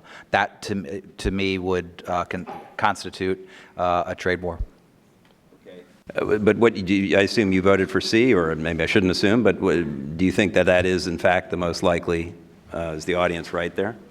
I'm more pessimistic than everybody else because that's just my nature. And I think, we've got 4.1% growth, 4.1% unemployment, high growth, rising wages, so essentially full unemployment. So gosh darn, let's start a trade war. But we do at the same time have a very difficult relationship with China, and it's been very frustrating for multiple administrations, and so I see this administration intent on pursuing a much firmer approach, not being distracted, and believing that they have leverage, and that they can outlast the Chinese. And I see the Chinese having the exact parallel position, which is they think they've got the leverage, that they can outlast the U.S., that they can isolate the U.S., and so I think our tit will get their tat, and it'll go back and forth, and neither side has a clear escape plan for how to resolve this. So I see it over the next several months becoming much nastier. Bill, can we just go through, for the sake of folks who aren't like us following this in minutia, what's the likely sort of sequence in the next literally few days or weeks, and which actions, and cite a few of these numbers, but explain what they are? Well, bearing in mind that the president is unpredictable on these things, and you can never be sure, there are sort of near-term things that are likely to happen, and then the bigger issue is the 301 investigation that has been was started last summer. I think the prevailing on forced technology transfer and intellectual property mostly on technology transfer, IP theft, and things like that, as well as discrimination against American companies in China. It's not just technology transfer.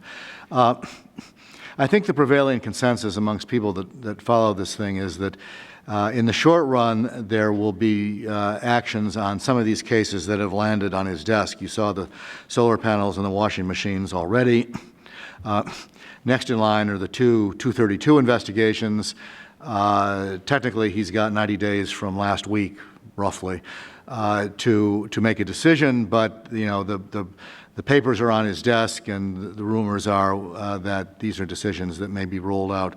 This is to put quickly. Restrictions on steel and aluminum imports because of the threat to national security. And in both cases, the remedies may be global, or they may, particularly on steel, may not be China specific. But in both cases, it's pretty clear that the root of the problem is the rapid development of excess capacity for both products in China, which is then flooding the world and causing a ripple effect everywhere in terms of dumped and subsidized product and dramatically lower prices. The United States is not the only victim, and China is not the only problem, but because of the ripple effect, it's where you go. People are expecting actions on that fairly quickly. People are expecting a Davos speech in which he will articulate an American first trade policy, which will be couched in, we all want to grow together, but we all can only grow together if we all obey the rules. And the subtext being that means that we're already obeying the rules and you guys need to shape up. I think he will then tee up what he's going to do in the State of the Union. The State of the Union is not always a place where you roll out specific details, but I would expect him to take advantage of the opportunity to lay out a case for exactly the kind of policy on China that Scott described. And I'm also in the pessimist camp on that, at least right now. And then I think you'll see a rollout after the State of the Union on these issues. What I'm hearing is that the investigation that was triggered last summer is complete.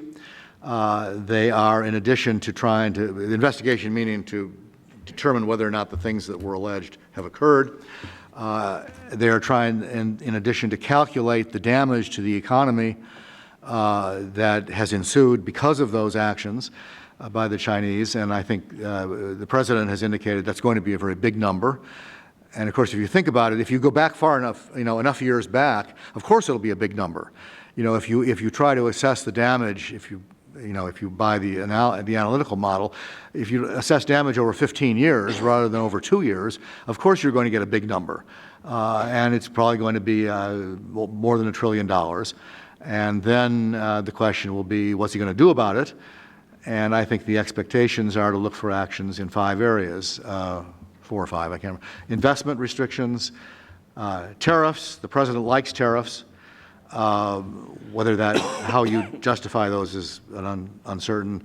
Investment restrictions, tariffs, WTO cases to the extent that any can be found, enhanced export controls, which is related to investment, and restrictions on visas.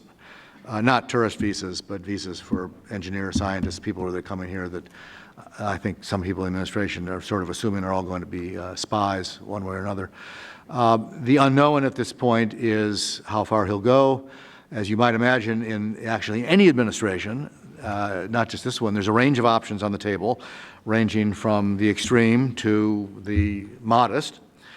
And I think whether you voted for C or D depends a little bit on what you think about how extreme the options are going to be. I think that unless they're extremely modest, they will trigger the kind of tit-for-tat response that Scott described. I think the Chinese are already planning that. I think from the standpoint of observers, what's clear to me is that while a lot of thought has been given to what we ought to do to address what are very serious problems and are not invented problems, I think the weight of evidence and the weight of commentary for the last 10 years has been that what the administration is talking about is actually happening. And it has serious economic and national security consequences for the United States. So it needs to be tackled. The question is, how do you tackle it? A lot of thought is given to that. Much less thought, I believe, has been given to what the Chinese will do in response and what we do about that. And the record of their response in situations like that is that they are relatively quick to respond and very, very sophisticated in their response. And that leads me to think that there's a very high risk, kind of a downward spiral of them reacting and then us reacting back. And I don't know at this point how you end up bringing that to an end.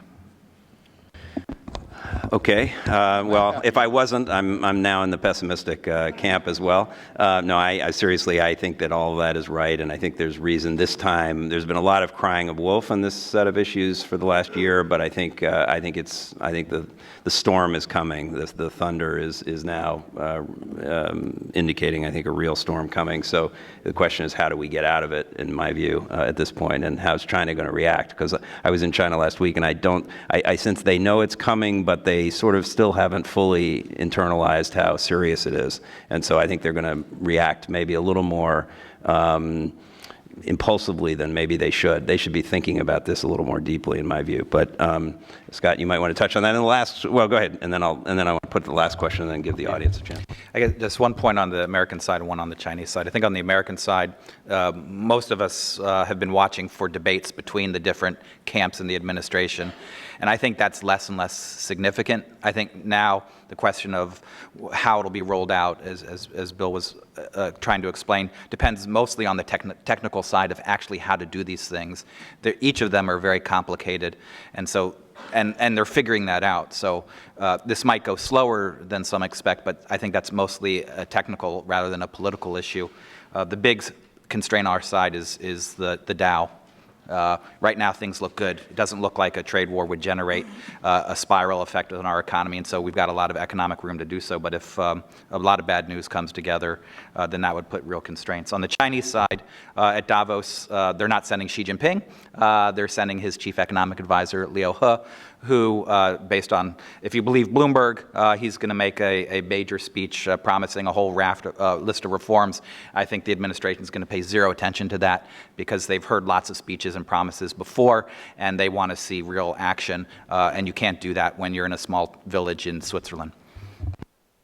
On the markets point, I think New York was not paying any attention to this trade stuff until a week ago because they're sort of giddy about the economic conditions, and the market is going up, and it's going to continue going up. I think the trade stuff and the currency as well. Secretary Mnuchin just said today in Davos that he actually welcomed a weaker dollar, and that rattled the markets, I think, together with the trade actions yesterday. So I think it's starting to maybe have that ripple effect, and the question is whether that's going to end up being a constraint on policy. I think it might be here, as Scott suggested. Okay, let's quickly put the last question up, and then I'll bring the audience, and we'll just do this very quickly. Mostly this is about infrastructure, Belt and Road. We just wanted one quick chance, because this is another huge development going on in our region economically.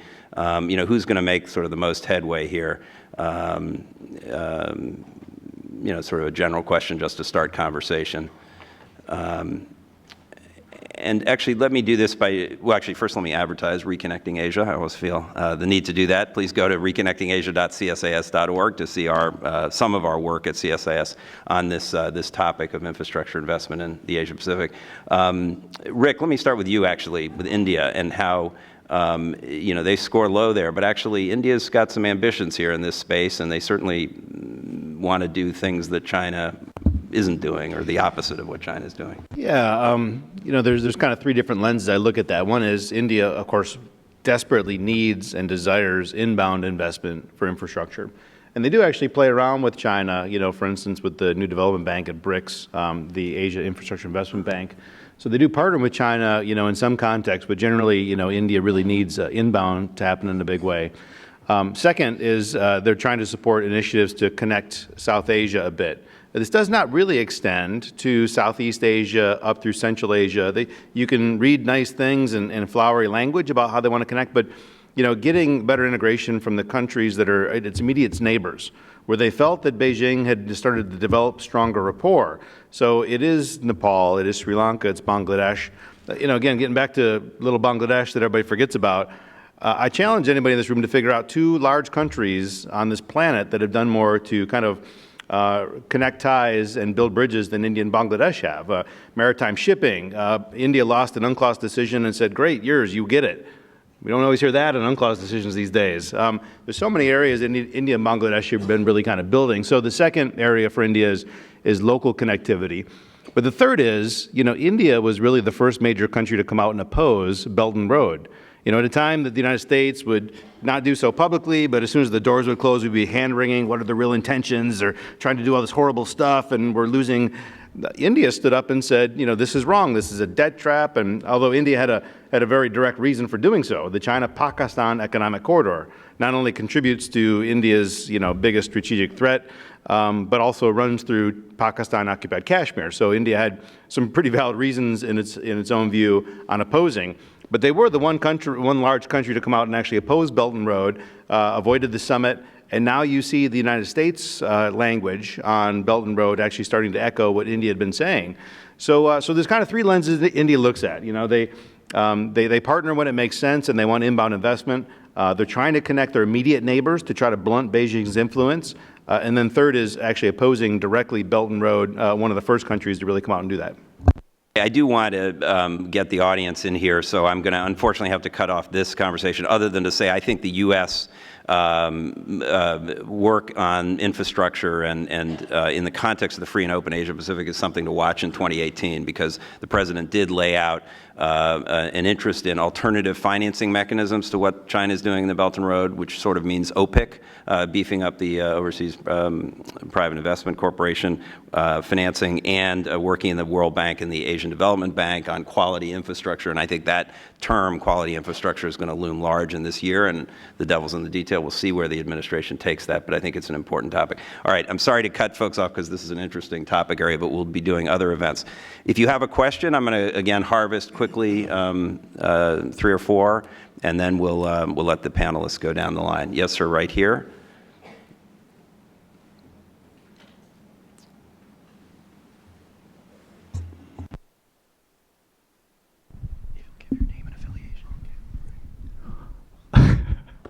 He asked me my name and affiliation, so I have to do that. Actually, as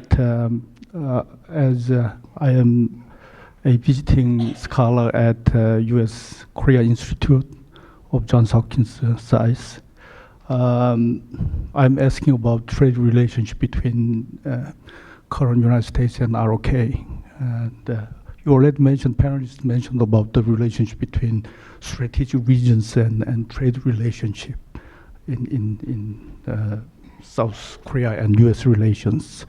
I am asking, South Koreans are pretty much frustrated last year due to pressure, trade pressure from China because of the deployment. And this year, we have a problem with the United States in trade. And so how do you think, there is a proposition that strategic circumstances affect trade relationship, but it seems to me that ROK-US trade relationship is a deviated case of this dominant hypothesis on trade. How do you think about that? Okay. All right. That's good. Yes.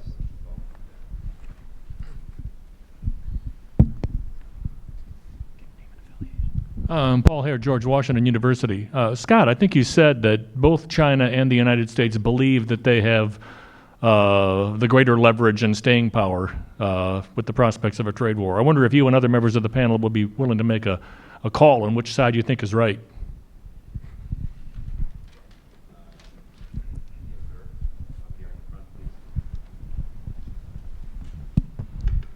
Good morning, Lucio Pitlo. I'm from the Philippines. I'm studying at American University.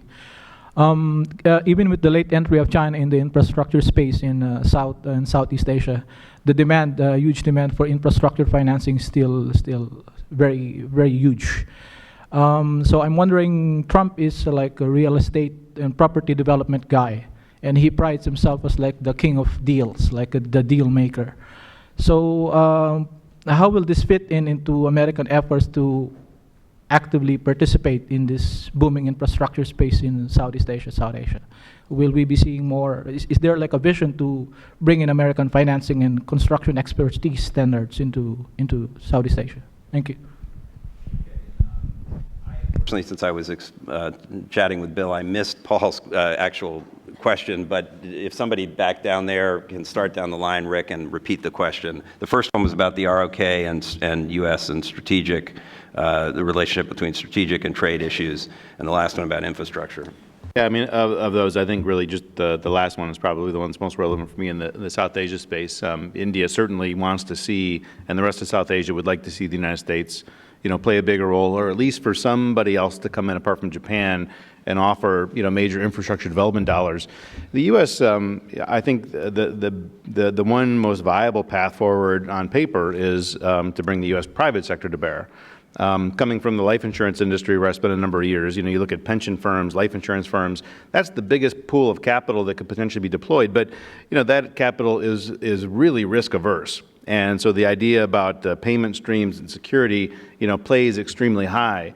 Trade agreements, investment treaties, things like that are one of many tools that could be in place that would give investors that security. So I think if the United States was ever going to come in and as a country have the kind of dollars and amounts to be competitive, I think the private sector's got to play a big role in that. And some of these markets we're talking about, it's still a little riskier than most companies have the tolerance for. So agreements in some ways actually plays into that.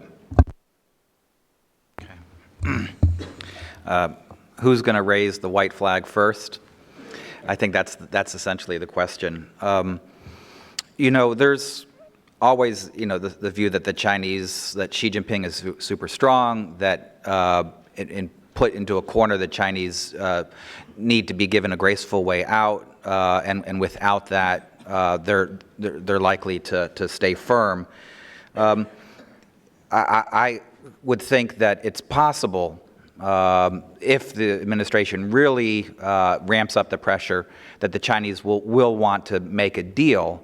The question is, will the U.S. take yes for an answer? Because it's not clear what the U.S. genuine ask is. The way they're discussing things, it's that they want systemic change, fundamental change. We want China to be a market economy. Well, okay, that involves a few things that the Chinese would need to do, to put it mildly. So the question is, can either side accept something far short of that? Because that is not something that is realistic. I think in terms of who in the short term might signal that they will accept something short of this fundamental shift will depend on the hearts and minds, that competition for the hearts and minds of others. Korea, Japan, Europe, ASEAN. Right now, the Trump administration is making it easier to feel sympathetic for Xi Jinping.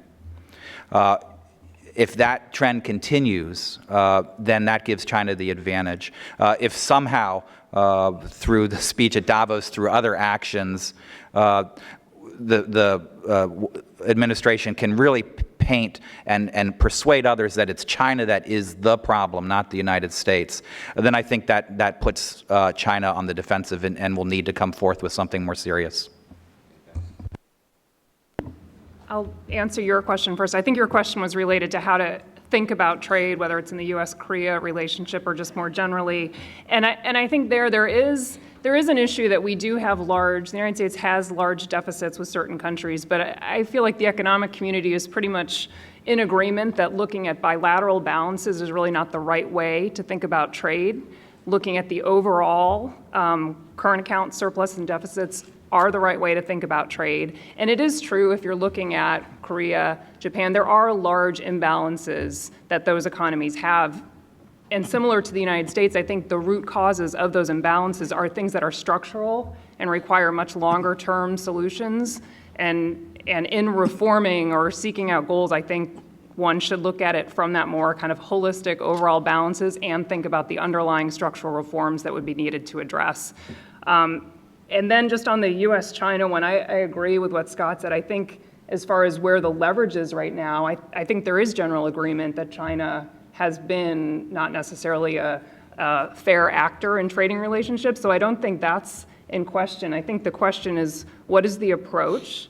What's the goal? And how do we get there? And I think in the approach category, I wonder about how much the U.S. is actually looking to partner with other economies that also see the same challenges. And I think just attacking this purely bilaterally is not going to be the right way to go about it. And I also think kind of how do you assess success? And do you have the structure in place in the U.S. government to actually see, are we making progress toward that goal once it's defined? I think that's a question mark. And then when you link back to, how are things being staffed? Do we have those staff level conversations going on between the U.S. and China? I think those are question marks. And if we don't have those things in place, that would suggest that we're headed down the path of a bad outcome because we're not going to know when we're actually making progress. Okay, great. Bill, you get the benediction, very briefly. Well, I agree with my predecessors here. I think the multilateralism approach with respect to China is very important. I think they don't like to be an outlier. If we can mobilize the international community, which has experienced the same problems, to pursue the same goals, we'll have more progress than if it's just a unilateral American effort, which the Chinese can dismiss. Whether he will use Davos and subsequent encounters with his counterparts to do that remains to be seen. The other issue, I just drilled down on one of Scott's points. What worries me about this is that while I think he's right that the administration wants systemic change. And they don't want tokenism, and we've often settled for that. So I think they're focusing correctly. But what they want in terms of systemic change are things that are really going to be impossible for the Chinese to give, because the consequences of the systemic change that the Americans are going to want are ones that will endanger the Communist Party's control of the state, which is the one thing that they're not going to give up. So I don't see a happy ending here unless we are prepared to settle for substantially less than we want, and I don't think as of this point we are. Okay, on that happy note, we're going to have more on this year. I think 2018 could be the year of economics and strategy, and we'll be doing a lot more on this Next on this year will topic. be the first panel. With that, so we're going to go straight into the next panel. So don't go anywhere. But please join me in thanking this terrific panel. Okay, thanks. Well done.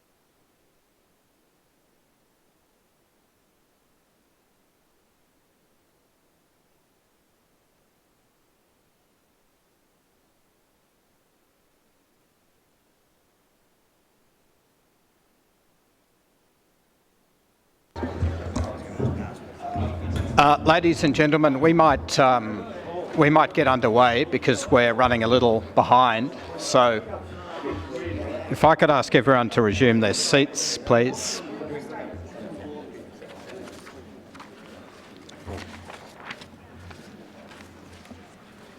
Good morning, everyone. I'm Andrew Shearer, Senior Advisor here at CSIS and also Director of the Alliances and American Leadership Project. And it's great to see everyone in the room. Can't see the people online, obviously. We've had two terrific panels so far dealing with security issues and also dealing with economics. And I think the job of this panel, which is almost complete, is really to take a look beyond some of those if you like, tactical level developments and really drill down into some of the geopolitical trends and to take a look at what's happening more structurally in the region, and in particular to focus a little on points of continuity with what we saw last year, and also maybe where we expect to see some discontinuities as the region continues to undergo a shift in power relationships, a move to a more sort of multilateral structure, multipolar structure with the rise of China and India, and questions, I think it's fair to say, fairly widespread in the region about America's continuing role. So as we drill into this, I think there's some themes we'll need to grapple with, and they'll come out in some of the questions. Right up front, and it's already been prominent, is the question of Chinese influence, in particular its economic influence, the impact of the Belt and Road Initiative and other Chinese initiatives on alignments across the region, what that means for American allies, countries like South Korea and Australia, two prominent examples, and also countries in Southeast Asia. And then I think there's a question around emerging and new alignments. Just one example, the re-emergence of the quadrilateral dialogue, what that means, how substantial is it, how real is it, where's it going? And then, of course, there's the intersection of these sort of structural factors with agency and leadership and domestic political dynamics and relationships between leaders, because at the end of the day, it's the choices that publics and leaders make that are going to determine whether these trends continue or whether we see discontinuities. And in that sense, we need to grapple with the political landscape for the year. There's a series of elections in Southeast Asia that Amy and Greg will be able to talk to us about. Xi Jinping continuing to consolidate power in China. I think quite likely an election in Australia towards the end of the year. So what's all of that going to mean? And then a couple of crossover issues, if you like. One of them is the whole question of Chinese domestic influence. This has been very prominent in Australia over the last year.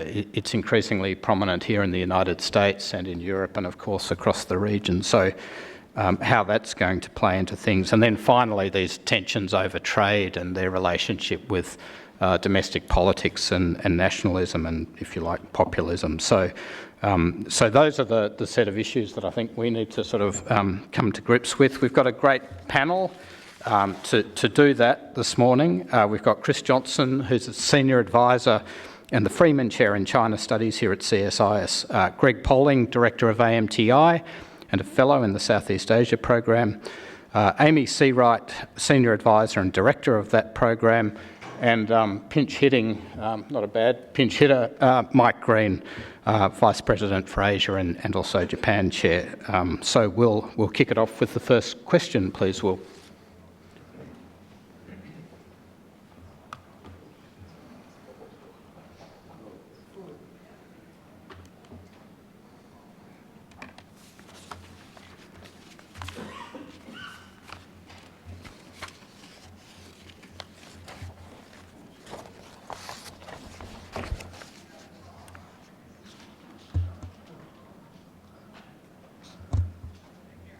Thanks, Will. I think that probably gives us what we need. So in terms of alignments in the region, what I'd like to do is very quickly sort of survey the region and then ask Chris to give us a sense of whether it looks like that from a Chinese perspective, and also perhaps to drill a little more into that question of domestic influence. So Amy, perhaps you could kick off and talk a little bit about how this is working out in Southeast Asia and how you think it's going to go this year. Sure, happy to. I'm actually just back from a trip to the region. I went to Singapore, Myanmar, and Vietnam.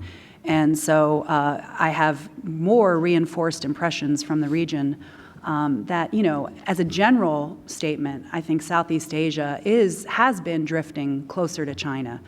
Especially over the past year, when after the election of President Trump and his withdrawal from TPP and the America First rhetoric, you know, I do think there's a sense of a vacuum that's been created by the lack of American leadership in the region, and Xi Jinping has certainly done a lot to step into that space, and with a lot of concrete proposals, AIIB, Belt and Road, and other things. So, you know, there has been a draw towards China with some notable exceptions. I think Vietnam, India, which is outside Southeast Asia but an important player, they're certainly holding down the flank of countries resisting that, arguably Indonesia to some degree as well. But when we look at countries like the Philippines and Thailand and many others, Malaysia, and others, there has been a drift towards China. And I think that's going to continue to some degree, although I'm not sure I would focus on these two countries in the sense that for the Philippines, it already has tilted quite a bit towards China. And I think now we may see either a plateau of that tilt or possibly even a tilting back. Since, you know, President Trump's visit was very successful. This administration has made clear it's not going to prioritize the human rights abuses that Duterte has promulgated under his drug war and other real problematic areas of sort of undermining democratic institutions in the Philippines. So there's an opening there, so perhaps the Philippines will warm back up a little bit with the United States. And also it's quite possible, as the first panel discussed, that there could be an incident between the Philippines and China that could push Duterte away from China a bit. And Thailand, you know, again, Thailand in the fourth year of its military coup, which the Obama administration criticized pretty harshly, so there was a real drift away from the United States and towards China in the past several years.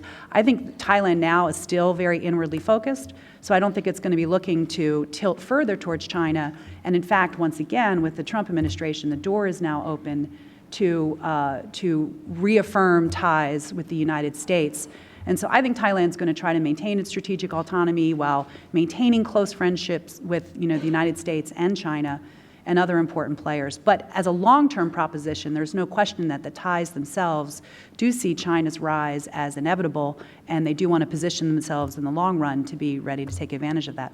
The country that's not on this list that I would watch this year, if we're going to see any movement, really discernible movement towards China compared to where the country is currently, I would look at Myanmar. Myanmar is in the midst of this terrible situation with Rakhine State, the atrocities and the ethnic cleansing there, and the real isolation that it's now facing from the West, from the United States and Europe and other countries, which are quite justifiably calling out Myanmar for its human rights abuses and even calling Aung San Suu Kyi to account for that.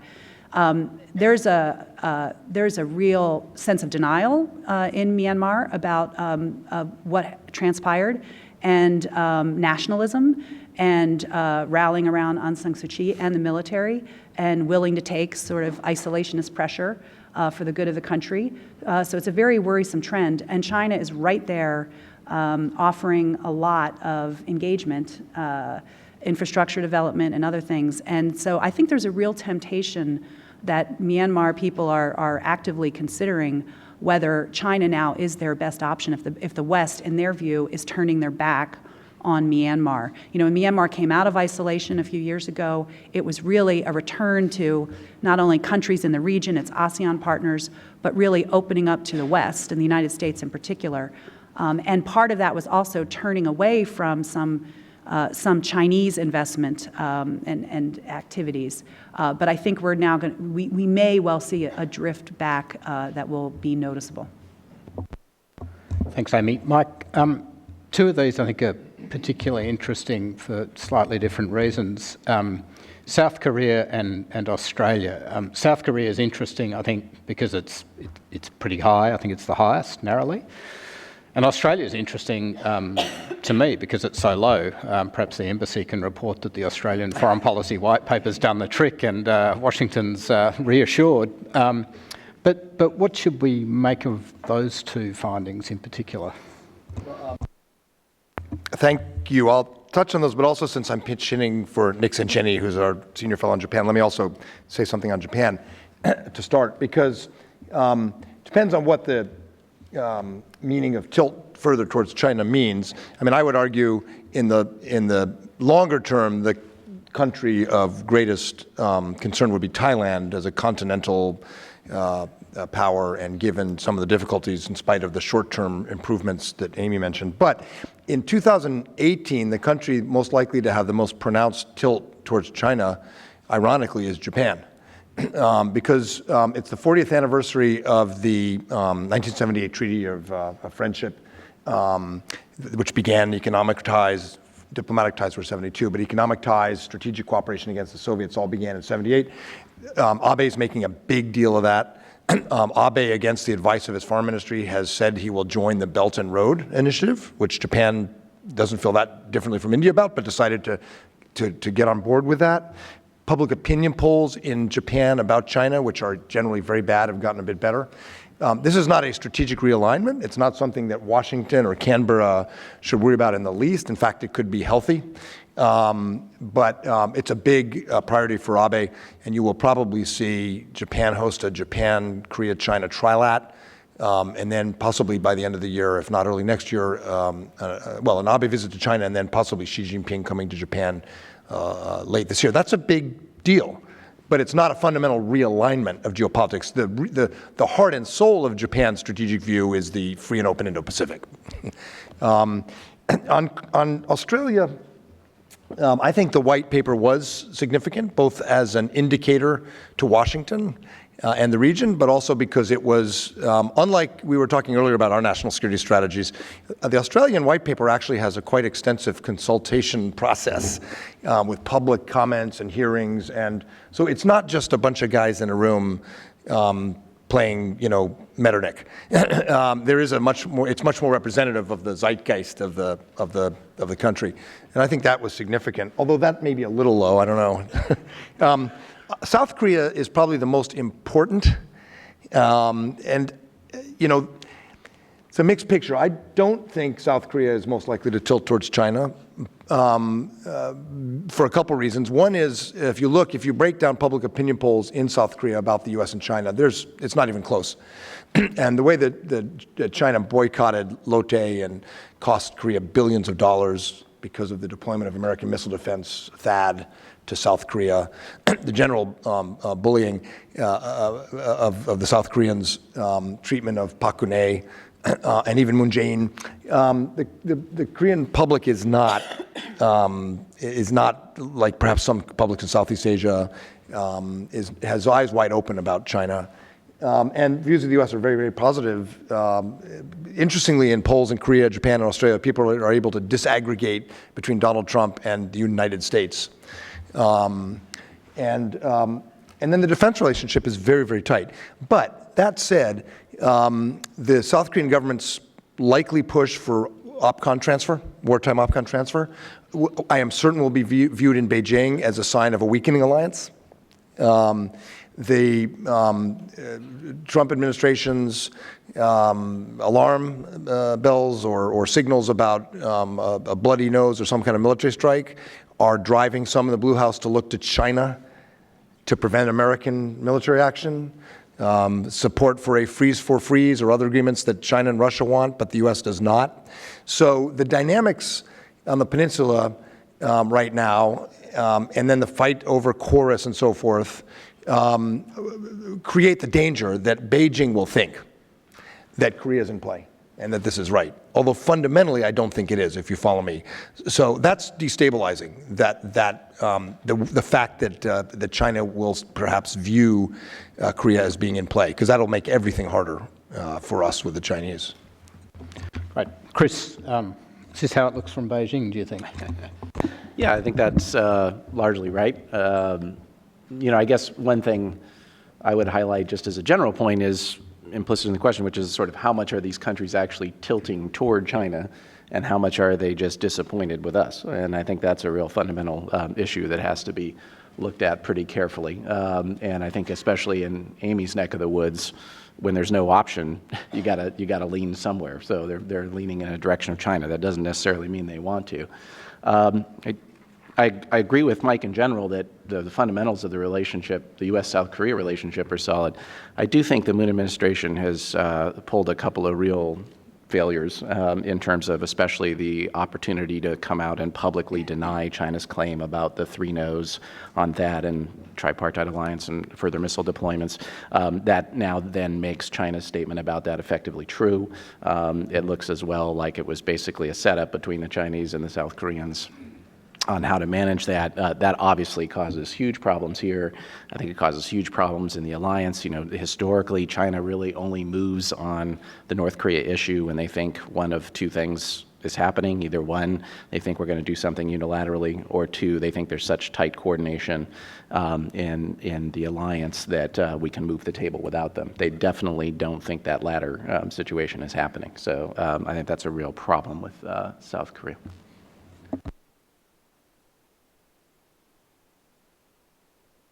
Briefly poll the panel on 2 sort of cross-cutting issues. One is Chinese sort of influence in domestic politics and how you see that feeding into some of these alignments. Maybe, Chris, you could tee off on that. But the second one, just to go back to the last panel, is if the people who responded that there's going to be a trade war between the US and China are right this year, what does that mean for this set of alignments that we're talking about? I mean, on the influence piece, I think as we can see in your country and neighboring New Zealand, there are real issues. And I think what's striking is China's seeming indifference to the response. Just today it's a minor thing. I haven't read through it fully, but I found it interesting. The party's reform leading group met today, and one of the issues they talked about was the Confucian Institutes. And when I first saw that, I thought, oh, well, they're going to talk about how the Confucian Institutes need to be reorganized. They said, no, they need to double down on the on the importance of Confucian Institutes in carrying out China's major country diplomacy. So they either don't get it or they don't care. I'm not sure which, but they're both bad from my perspective on the influence issue. Sorry, the second question was? trade war, yeah. Have that modification. Trade war, I think everybody's ducking and covering, I mean, and I think this is something to some of the commentary on the last panel that should be of concern to the administration, ours, is that when such countries are quietly polled about where they're going to stand on that issue, they quickly say, no, thank you, we want to trade with both of you. So that could be a real problem for us. Yeah, I agree with Chris. I think if there is a trade war, countries in Southeast Asia are going to do their best to stay out of it. There may be some collateral damage. I think especially U.S. tariffs or sanctions. I'm not sure exactly what the list is that's being drawn up, but I would imagine that would indirectly or perhaps directly hit some exports from some of these countries, and that would not help. I think their view of the United States. In this tilting game. But overall, I think they would seek to stay out of it. I just want to say a slightly off-topic thing, but there was a lot of discussion about TPP-11 in the last panel, and the Philippines came up, and Vietnam came up in another question. Having just come from Vietnam, I think Vietnam is also mentioned a lot as a country that might be willing to pursue or contemplate a bilateral free trade agreement with the Trump administration.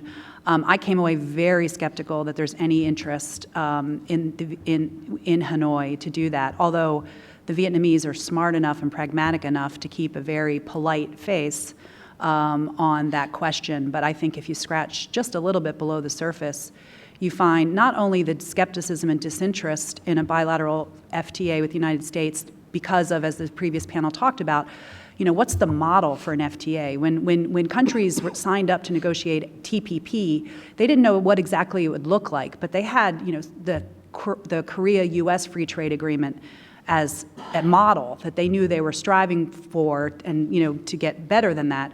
But what's the model now? They have no idea, and so they don't want to sign up for something where there's no clarity about what it is they're signing up for. And then secondly, we should not discount, again, it's not on the surface, because the Vietnamese and others in Southeast Asia are smart enough, pragmatic enough to know that they have to accept the reality of the Trump administration and be pretty polite about some of the strategic openings that the Trump administration wants to make to these countries. But if you scratch just below the surface, there is still a lot of anger and bitterness and resentment about having gone all the way to the finish line with TPP, only to have the rug pulled out from under them. So they are bravely going forward with Japan in the lead on TPP-11 or possibly TPP-10 if Canada doesn't get its act together. But they see that as the strategic way forward. But there's, if you talk to government officials, if you get them a little past their talking points or business people, there's a lot of anger. And so, going just back to the obvious point, I guess, but U.S. credibility has taken a huge hit in Vietnam and elsewhere, and I think it's going to take a lot of time to repair.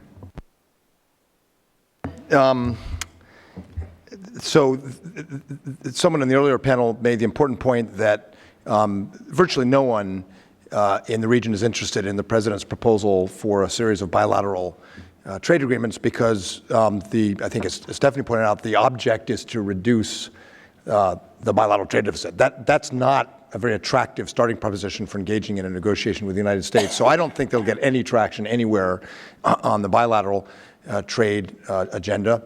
And meanwhile, the so-called, the quote-unquote, the remedies, the actions that are being taken are not just against China. It's kind of like a Mad Max movie scene. They're just careening around in this vehicle, shooting in every direction at Korea, at Singapore, at everybody,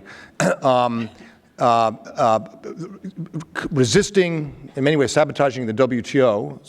So these are all moves that will mean the U.S. is going to be very isolated when China fires back and retaliates as China will. So I actually would predict, I wasn't on the trade panel, but I think in 2018, the administration is going to start looking desperately for ways to work with Japan, the EU, because China's going to fire back, and they're going to realize there is some utility to the WTO. There is some utility to aligning and coordinating policies on investment protections, including with Australia. And the Japanese got a little bit of a step forward in that when they brought the EU and the US screaming and kicking into this trilateral trade ministerial, which was basically about how to deal with China. And I think you'll see more of that coordination because we'll be isolated the way we're going right now. The remedies, the measures may be right, but the tactics are wrong. This unilateral approach is going to end up putting us in a very weak position, and we will, I think, find that we're actually reaching out of desperation to partners because of this trade conflict with China. I hope, otherwise we're really going to be in trouble. Yeah, let me talk about the influence question. You know, I think we've seen headlines in places like Singapore matching much of what we heard in Australia, New Zealand, or here in the U.S. But more broadly in the region, Chinese influence operations have not been all that subtle of late, and there are deep antibodies in a lot of these countries to the perception that China's meddling in domestic affairs. In maritime in Southeast Asia, you still have concerns, especially leading up to elections, about Beijing's attempts to leverage ethnic Chinese populations, which are often overblown, but what they lead to is a reaction that can be anti-China rather than just anti-Chinese. I think you're starting to see that in Indonesia already in the lead up to the election. You're certainly going to see it on both sides of the debate in Malaysia and in the general election. One side will be naked race baiting, the other side will be, well, you're in the pocket of Beijing due to 1MDB. The Philippines is particularly curious because the reason I didn't select the Philippines on this, I select Thailand, is that I think that the kind of Duterte, China's influence on Duterte for the time being has largely crested because there is such a violent reaction almost in the press anytime he's seen now to do anything vaguely pro-Chinese. We've seen it yet again with this issue of surveying on a piece of the continental shelf, Benham Rise, where we thought this issue was kind of going 9 months ago, and nope, it's on the front page of every paper again because they must have cut some nefarious deal with Beijing. So unless $35 billion of pledged investment shows up tomorrow, I think the antibodies against Chinese influence are winning the day right now in Manila. Thanks, Greg. That's a nice segue, Will, to our next question, which starts to get to domestic politics. And I'll leave it to you to define what best year means.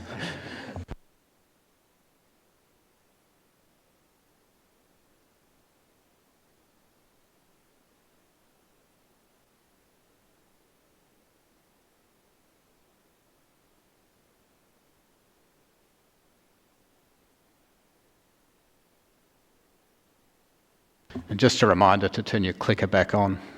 Mine had gone off.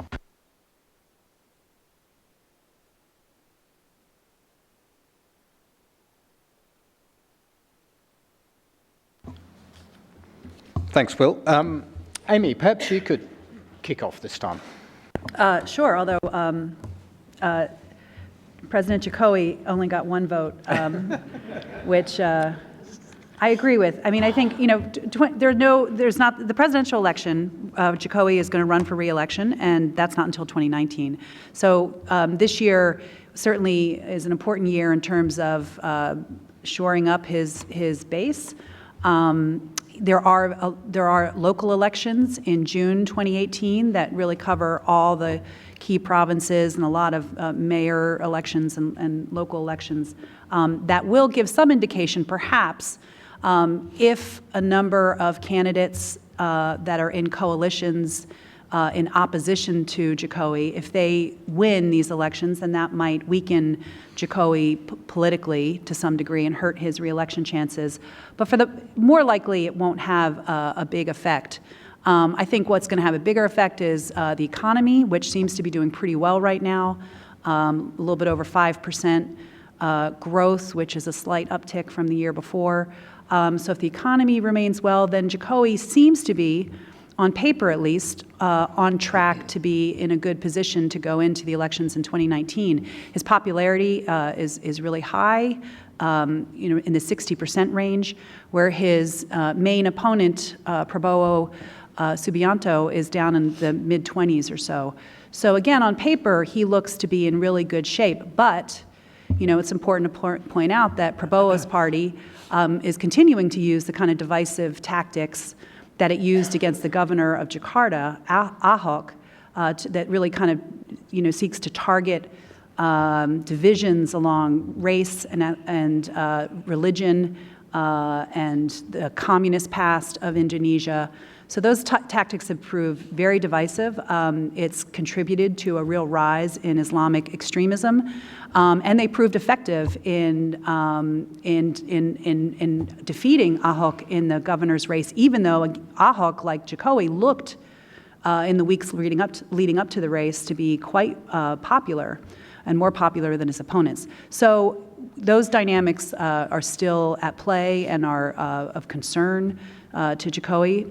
But he may do well. On Australia, we are going to likely see an election this year. Prime Minister Turnbull is not wildly popular at the moment. His government has not been doing really well in the public opinion polls. So I think it looks like Turnbull may be on track to be defeated and have the Labour Party come back. But we'll have to see how that unfolds. And the one other country that's not on this list is, of course, Malaysia. Prime Minister Najib will face elections this year. They have to be called by August, but more likely the elections will be called around the March-April timeframe.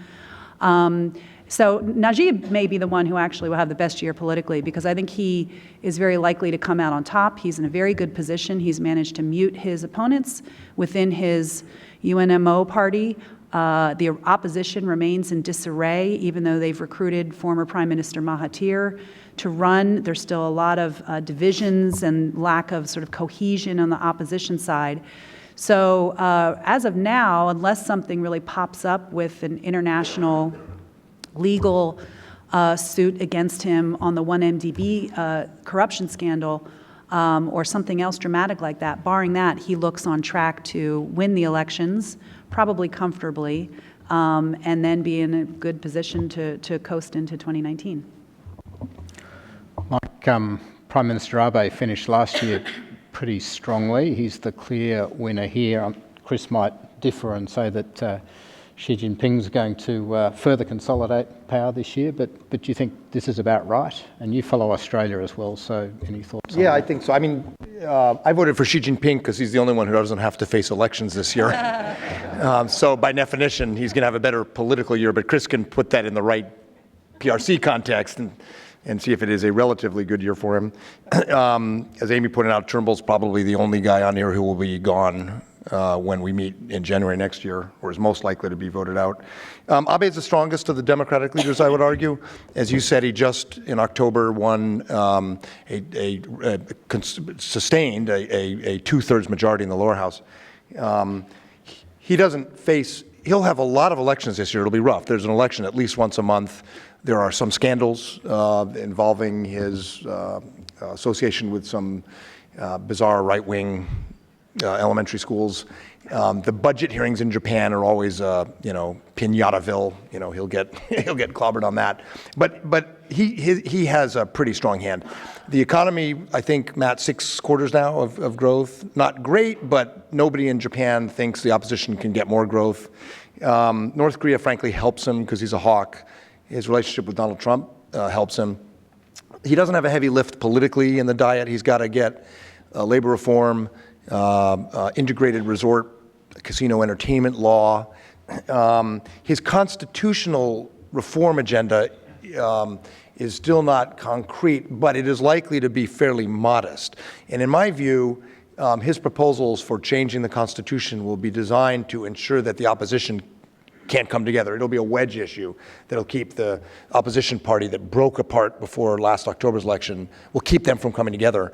He doesn't have an upper house election until 2019, and I think he will succeed in part with constitutional reform as an issue at keeping the opposition back-footed and divided, and is likely to be there, through the Olympics. Modi is in a pretty strong position, I think. Rick, nod if I'm wrong, but he doesn't have an election until next year either. But the Congress Party is more likely to get a coalition together, the way things are going, at least my reading, than the Japanese opposition, and give him a bit more of a run. But he's also in a strong position, I think. But it's Malcolm Turnbull who wins the Booby Prize, as most likely to not be on this list when we meet next year.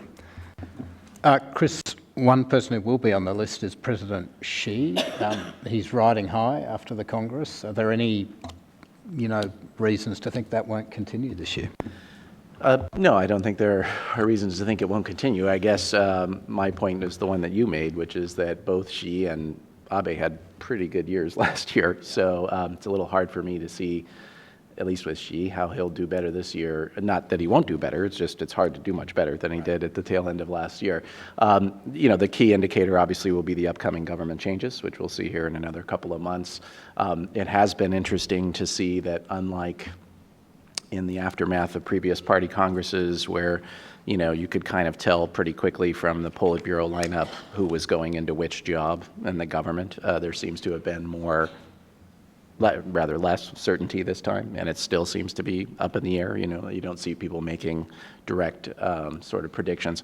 One thing that's very interesting, obviously, is the speculation that's been around what role Wang Qishan, the former standing committee member and discipline czar, will be playing. Will he get the vice presidency? And if so, is he, as has been speculated already, playing this sort of ex officio role on the standing committee, some idea of managing the U.S. relationship, the economy? I mean, these are obviously huge portfolios.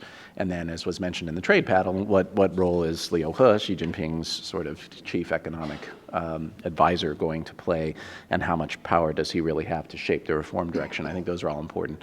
And I think actually, to the audience's suggestion, Xi and Abe will be the winners for what Mike pointed out earlier, which is that there will be warming between the two of them as well.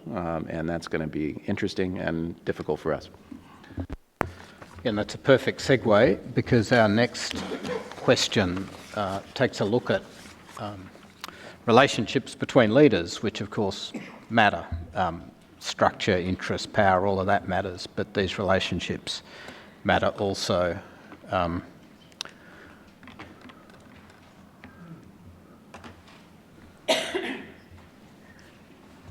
may need to turn your clickers back on if you haven't done that.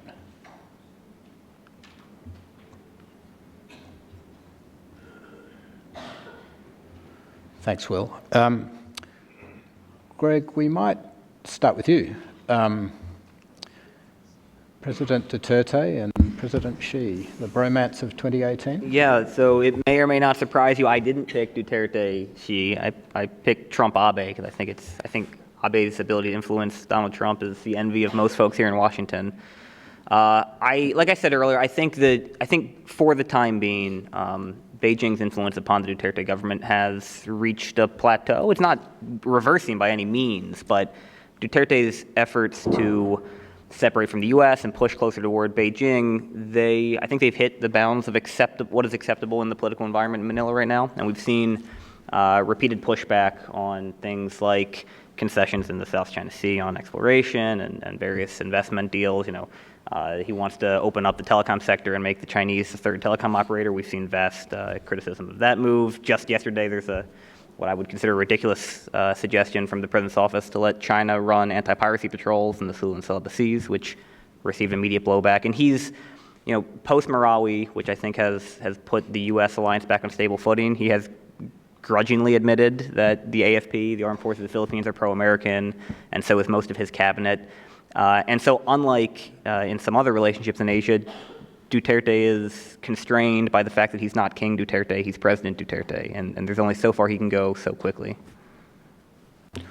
Thanks, Greg. My Prime Minister Abe was an early mover in terms of establishing a relationship with President Trump. It's been pretty good, but there must be risks to that. How do you see this playing out during 2018? If it had been up there, I might have put Modi Abe, because aspects of the Trump administration's trade policy, the unpredictability in North Korea, clearly make the Japanese government nervous, and it's clear in polls as well that while the Japanese public it supports Prime Minister Abe's effort to have a close relationship with President Trump, they're very, very anxious about U.S. leadership. Whereas I think Abe and Modi actually sing from the same quasi-nationalist hymnal. And my unscientific poll was to Google Modi hugs. He's a big hugger. And the most hugs of world leaders are with Abe. And that's interesting because, as Matt and others know, in Japan, hugging is not a thing. But there's, the Google machine is full of pictures of full, we're a family audience, but full embraces. But Abe and Trump would be the next. And it's, as I said, it's not completely risk-free for Abe. And the main reason, for Abe, it's very, very important to have a strong relationship with the U.S. That's what he ran on. That's how he beat the previous Democratic Party of Japan for mismanaging the alliance. It's all very important for him politically. But the other reason that Abe rushed, some people thought unseemly, but ultimately effectively to meet with Donald Trump early on, was he was very worried about Trump creating a bromance with Xi Jinping. And the new model of great power relations coming back, and you've probably all seen the Evan Osnos article in the New Yorker about Jared Kushner's role in trying to broker a Xi-Abe bromance. That made the Japanese very, very nervous. Abe, in some ways, lost power last time because the close U.S.-Japan relationship that Koizumi had with Bush started to fade a bit for a variety of reasons. So so the low number for Trump and Xi would be good news in Tokyo, because it's a major concern. And then Abe, Xi, as Chris has pointed out, as I've pointed out, it's going to get closer. There are going to be limits. The Japanese and Chinese foreign ministers trumpet every anniversary, 5- and 10-year anniversary of the 1978 treaty.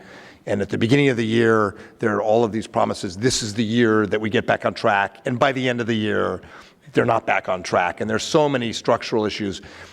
However, in this case, you do have the Nixon goes to China, Abe goes to China, and Xi goes to Japan. They have the political clout to be able to make some progress, and they both have political and economic interests in some more stable relations.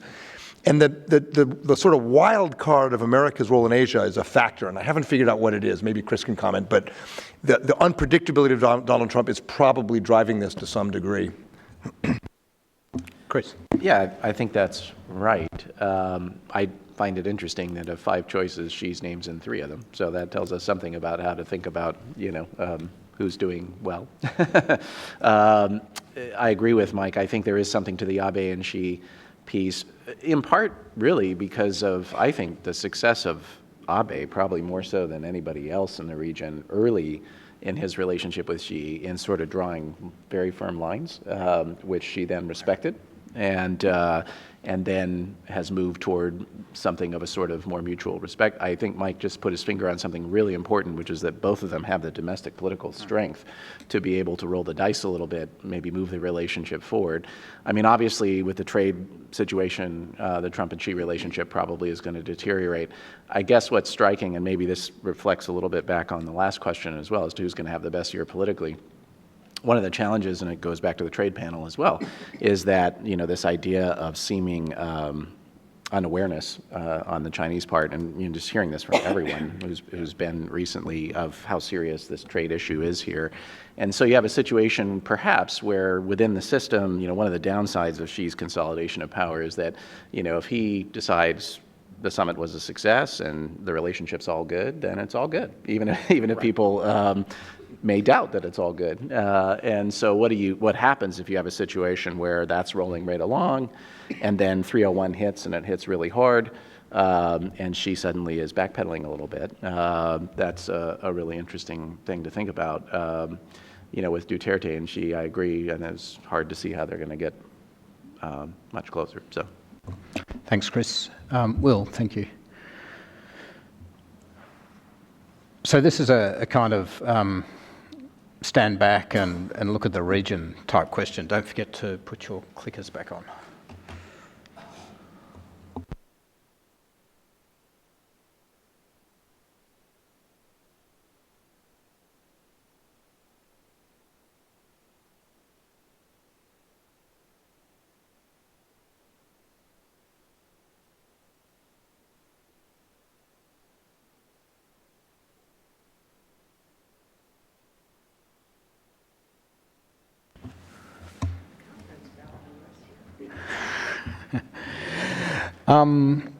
Let's go back down the line, maybe starting off with Greg. Your thoughts? Which of these trends do you think is going to be the bumper sticker for 2018? I went with C. I think this is about right. I think it's a close call between C and D. I appreciate that nobody voted for A. I think it's far more likely that this is, if anything, this is going to be the year that the illusion of ASEAN centrality finally dies, because I think the chances of one of the claimants, particularly Vietnam, getting so fed up with the COC process and walking are higher than the chances of a COC. So the reason I don't say D is because I think there is a greater than zero chance that China overplays its hand, and its assumption that's already won the region, which is you do hear a lot of, at least I do hear a lot of premature triumphalism when I'm in China. And, we've seen this before over and over the last decade or so. There's always a chance that they assume that a Southeast Asian claimant or somebody else will sit quietly and take something on the chin that they won't. On the Indo-Pacific, there's not going to be any economic component to the Indo-Pacific this year, I think, but I suspect, based on what we saw in the National Defense Strategy, that we will start to see some meat on the bones from the Pentagon. And so the free and open Indo-Pacific, setting aside the verbiage, will be entirely a military program this year, and it's not going to look all that different than the pivot or the rebalance, but I think you'll see some progress. Mike, are you able to tell us that the audience is wrong about American leadership and also that the Quad is going to be back in a major way? Well, I do hope the people who put E are wrong. If they're right, next year's meeting and forecast will be held in our alternate bunker on 16th Street. So I think actually B, C, and D are all right.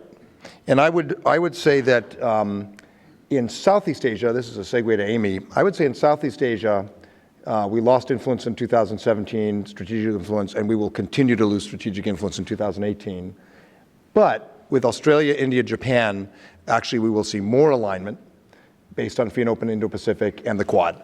So you'll have a situation where the big maritime powers are moving closer together despite some difficulties on some issues. But the smaller countries that are quote unquote in play, that are the objects of everyone's effort to influence the region, are going to be even more in play, and we're going to lose influence.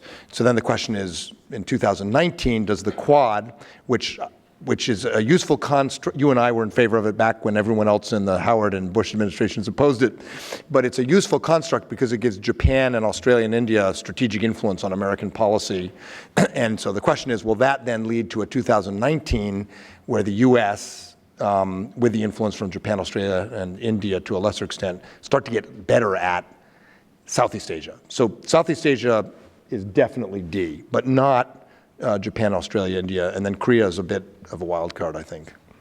Yeah, very briefly, because I know we're running out of time. I agree with everything that Greg and Mike just said. I think when it comes to the Quad, I would just caveat endorsement of the Quad with the thought that it's going to take a long time before, so I'm not quite as optimistic as Mike is. I guess that the Quad is going to do quite as well in 2018 in terms of real substance. I think we'll see more Quad-like discussions, but I think it's going to take a long time, especially for India, to get its sea legs and really be comfortable with coming out with strong statements or activities to really operationalize the Quad. So I think that's a longer-term prospect, although I am bullish in the long term. Between C and D, I think it's really a question of whether you have more confidence in the Trump administration to come up with a way to flesh out its free and open Indo-Pacific, or D, you have more optimism that Xi Jinping will not overplay his hand and will continue a winning hand of getting more influence.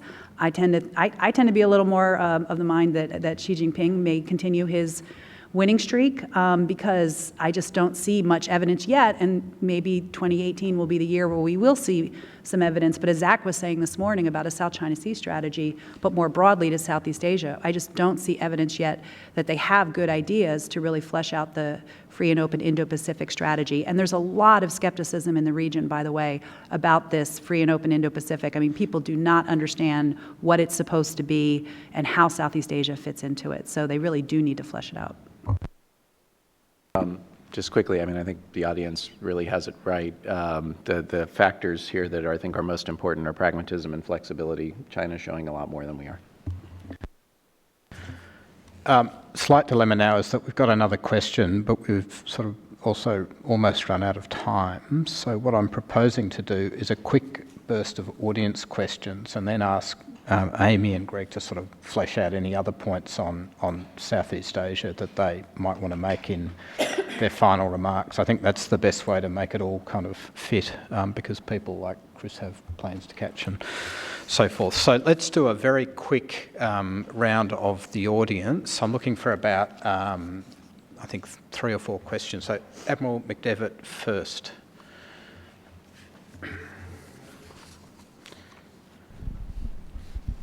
Hi, Mike McDevitt. All very good questions, and the theme that seems to wind its way through all of the questions that you put up there is the one that was first publicly tabled by Hugh White in Australia, which is countries have to take a look at the relative change in balance between the United States and China and somehow begin to hedge their bet. While that discussion has been most public in Australia, it's my impression that it's going on everywhere in Asia. All of these countries that live in the shadow of China. And it strikes me, particularly things like which way a country's going to tilt, or relationships between leaders and what have you, that many of the people in Asia, including Japan, have at least reached a judgment that China is not going to stumble. That it's going to continue more or less on the same trajectory it's been on for the last 20 years. And so there is going to be, I think, over time, whether American leadership is the issue or not, more and more hedging toward China as opposed to embracing the United States. That would be my take. Next question, up the back, and then I'll come to you, sir, at the front. Actually, on that, you mentioned China overplaying its hand. I was wondering if you could maybe comment on Sri Lanka and the conversion of Hambantota over to the Chinese. Thank you. Sir, you've been patient. Down the front. I'd like to, I'm director for Vietnam and Southeast Asia for Interstate Traveler Company. But my question is this: I want to take on Michael Green's very great phrase on in Korea disaggregating their regard for the United States as opposed to the President Trump. And I feel that applies equally in force to Vietnam, because I was there, well, I just got back, but I was there for when Donald Trump visited APEC, and I was in Da Nang, same city and all.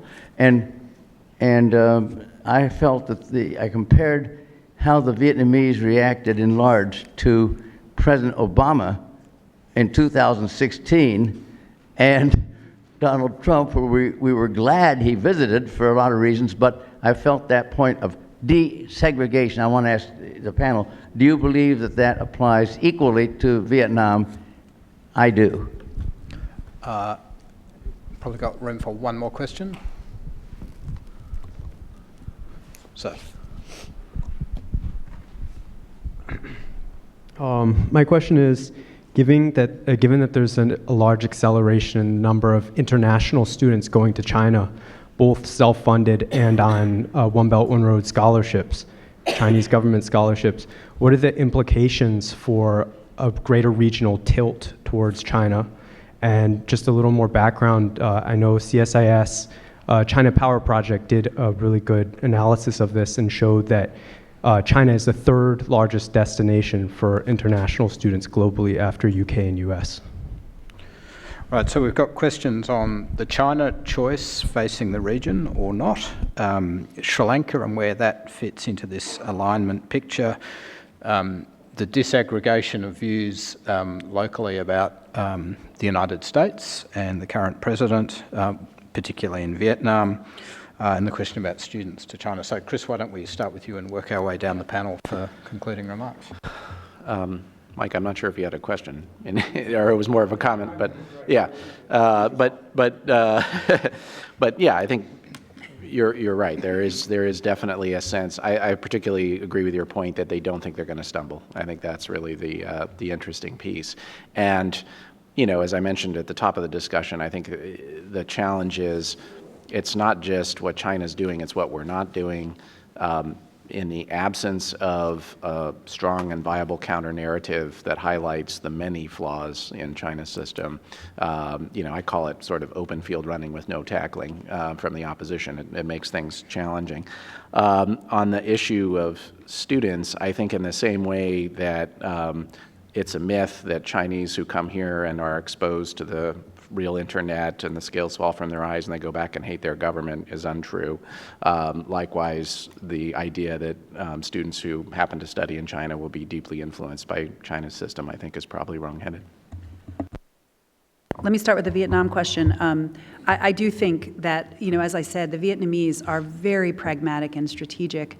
And so they woke up on the day after the election in 2016, more shocked than anyone and disappointed because they're very close to the Clintons, and they really thought that Hillary Clinton was going to win. But they immediately, put on their big boy pants and started strategizing how to approach the Trump administration. They've been tremendously successful, perhaps the most successful country in Asia, bar perhaps Japan, in terms of really getting in early with the Trump administration and really building up ties.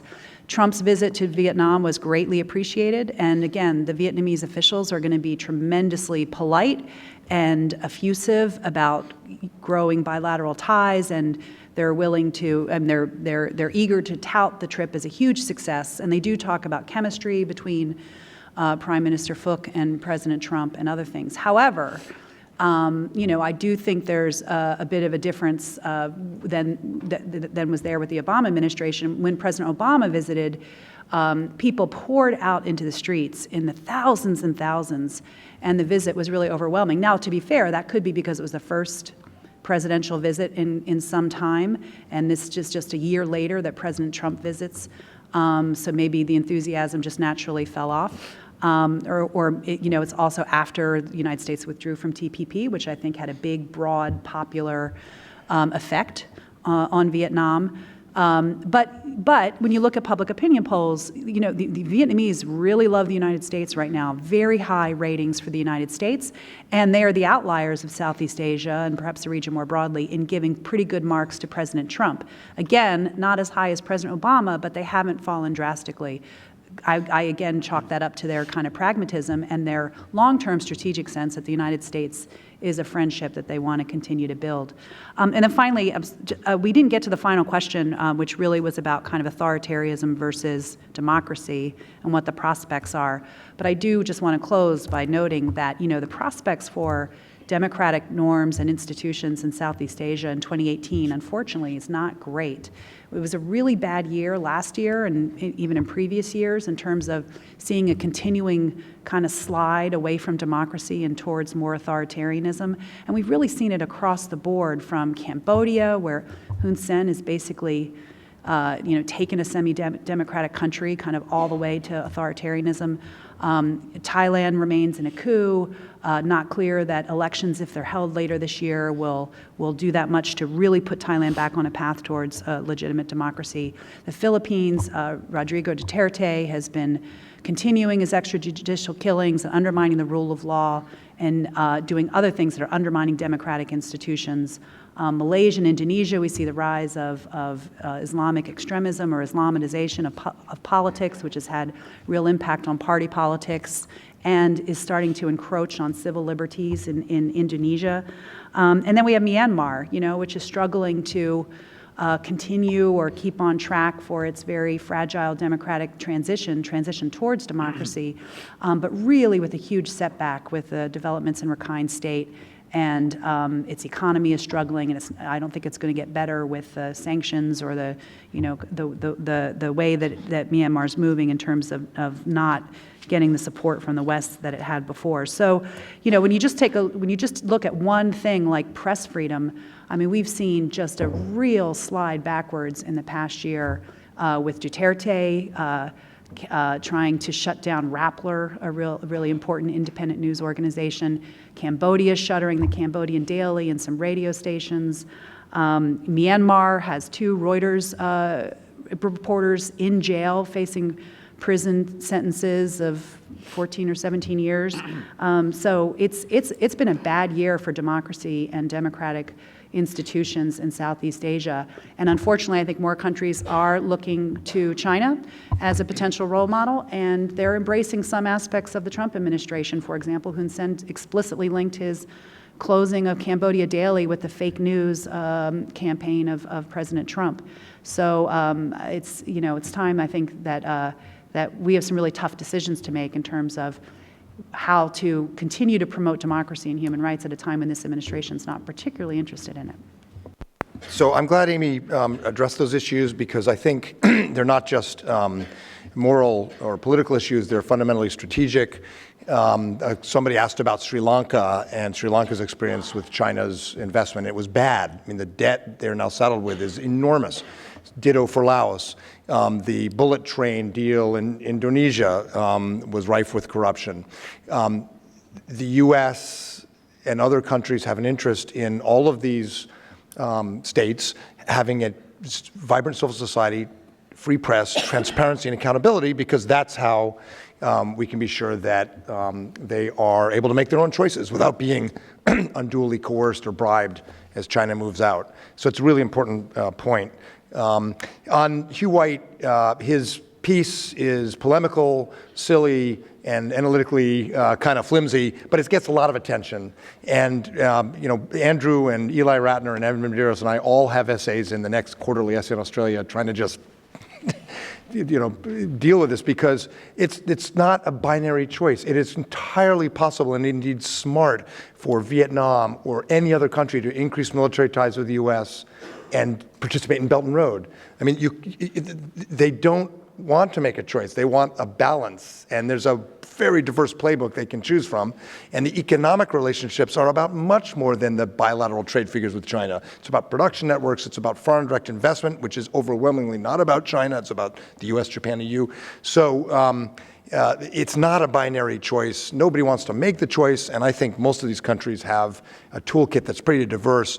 And in the longer run, something that should give us optimism is public opinion polling. Some of it not public, some of it done by state or other governments. But in countries like Cambodia, Vietnam, the Philippines, first of all, Japan is by far the most popular country. To put that out there. But the U.S. is very, very popular, and the younger people get, the more popular. And what these people are going to want in the long run is self-determination and the right tools to do that, which is going to be about the issues Amy raised. We have a problem. We're losing ground in Southeast Asia, I think. It's a serious problem. But the one thing that will help us is none of these countries want to actually, quote unquote, choose either way. Great.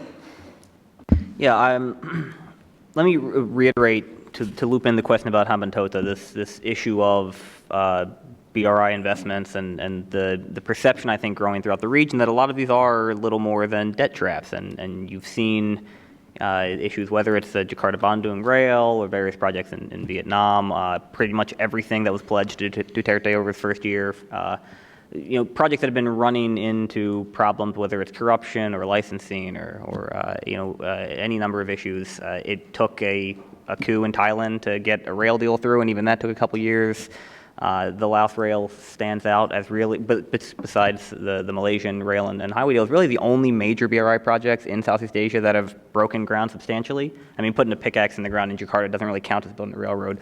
So I think there's still the chance that some of these countries at least are going to decide that the juice isn't worth the squeeze, although I think there's an equal chance that China gets more savvy about this and that the inclusion of other partners in more BRI projects makes them more transparent and acceptable. But a bigger piece that I think comes to the Hugh White question and the points that both Mike and Amy raised, and the question of disaggregation, though I won't speak to Korea, is the notion that just because this year is going to be a bad year for U.S. influence in Southeast Asia, and I think it will. I don't see anything to suggest otherwise. That doesn't mean that the game is lost, so to speak. I think it's useful to think of the distinction between weather and climate. Think of this year, and in worst case scenario, this entire administration as a weather event, but the bigger trends as climate. And the bigger trend in the region is that countries are deeply uncomfortable with the idea of a rising China that looks like the China today. they're not uncomfortable with the idea that China's going to play a bigger role, just that they have to do it on Beijing's terms. And so there is going to continue to be a hunger for proactive engagement from the U.S., from Tokyo, from Canberra. Those opportunities are always going to be waiting there. It's a matter of whether or not we find the political will to take advantage of them. Greg, thanks for ending on an upward note. We're out of time. I'd just like to thank our audience, both here and online.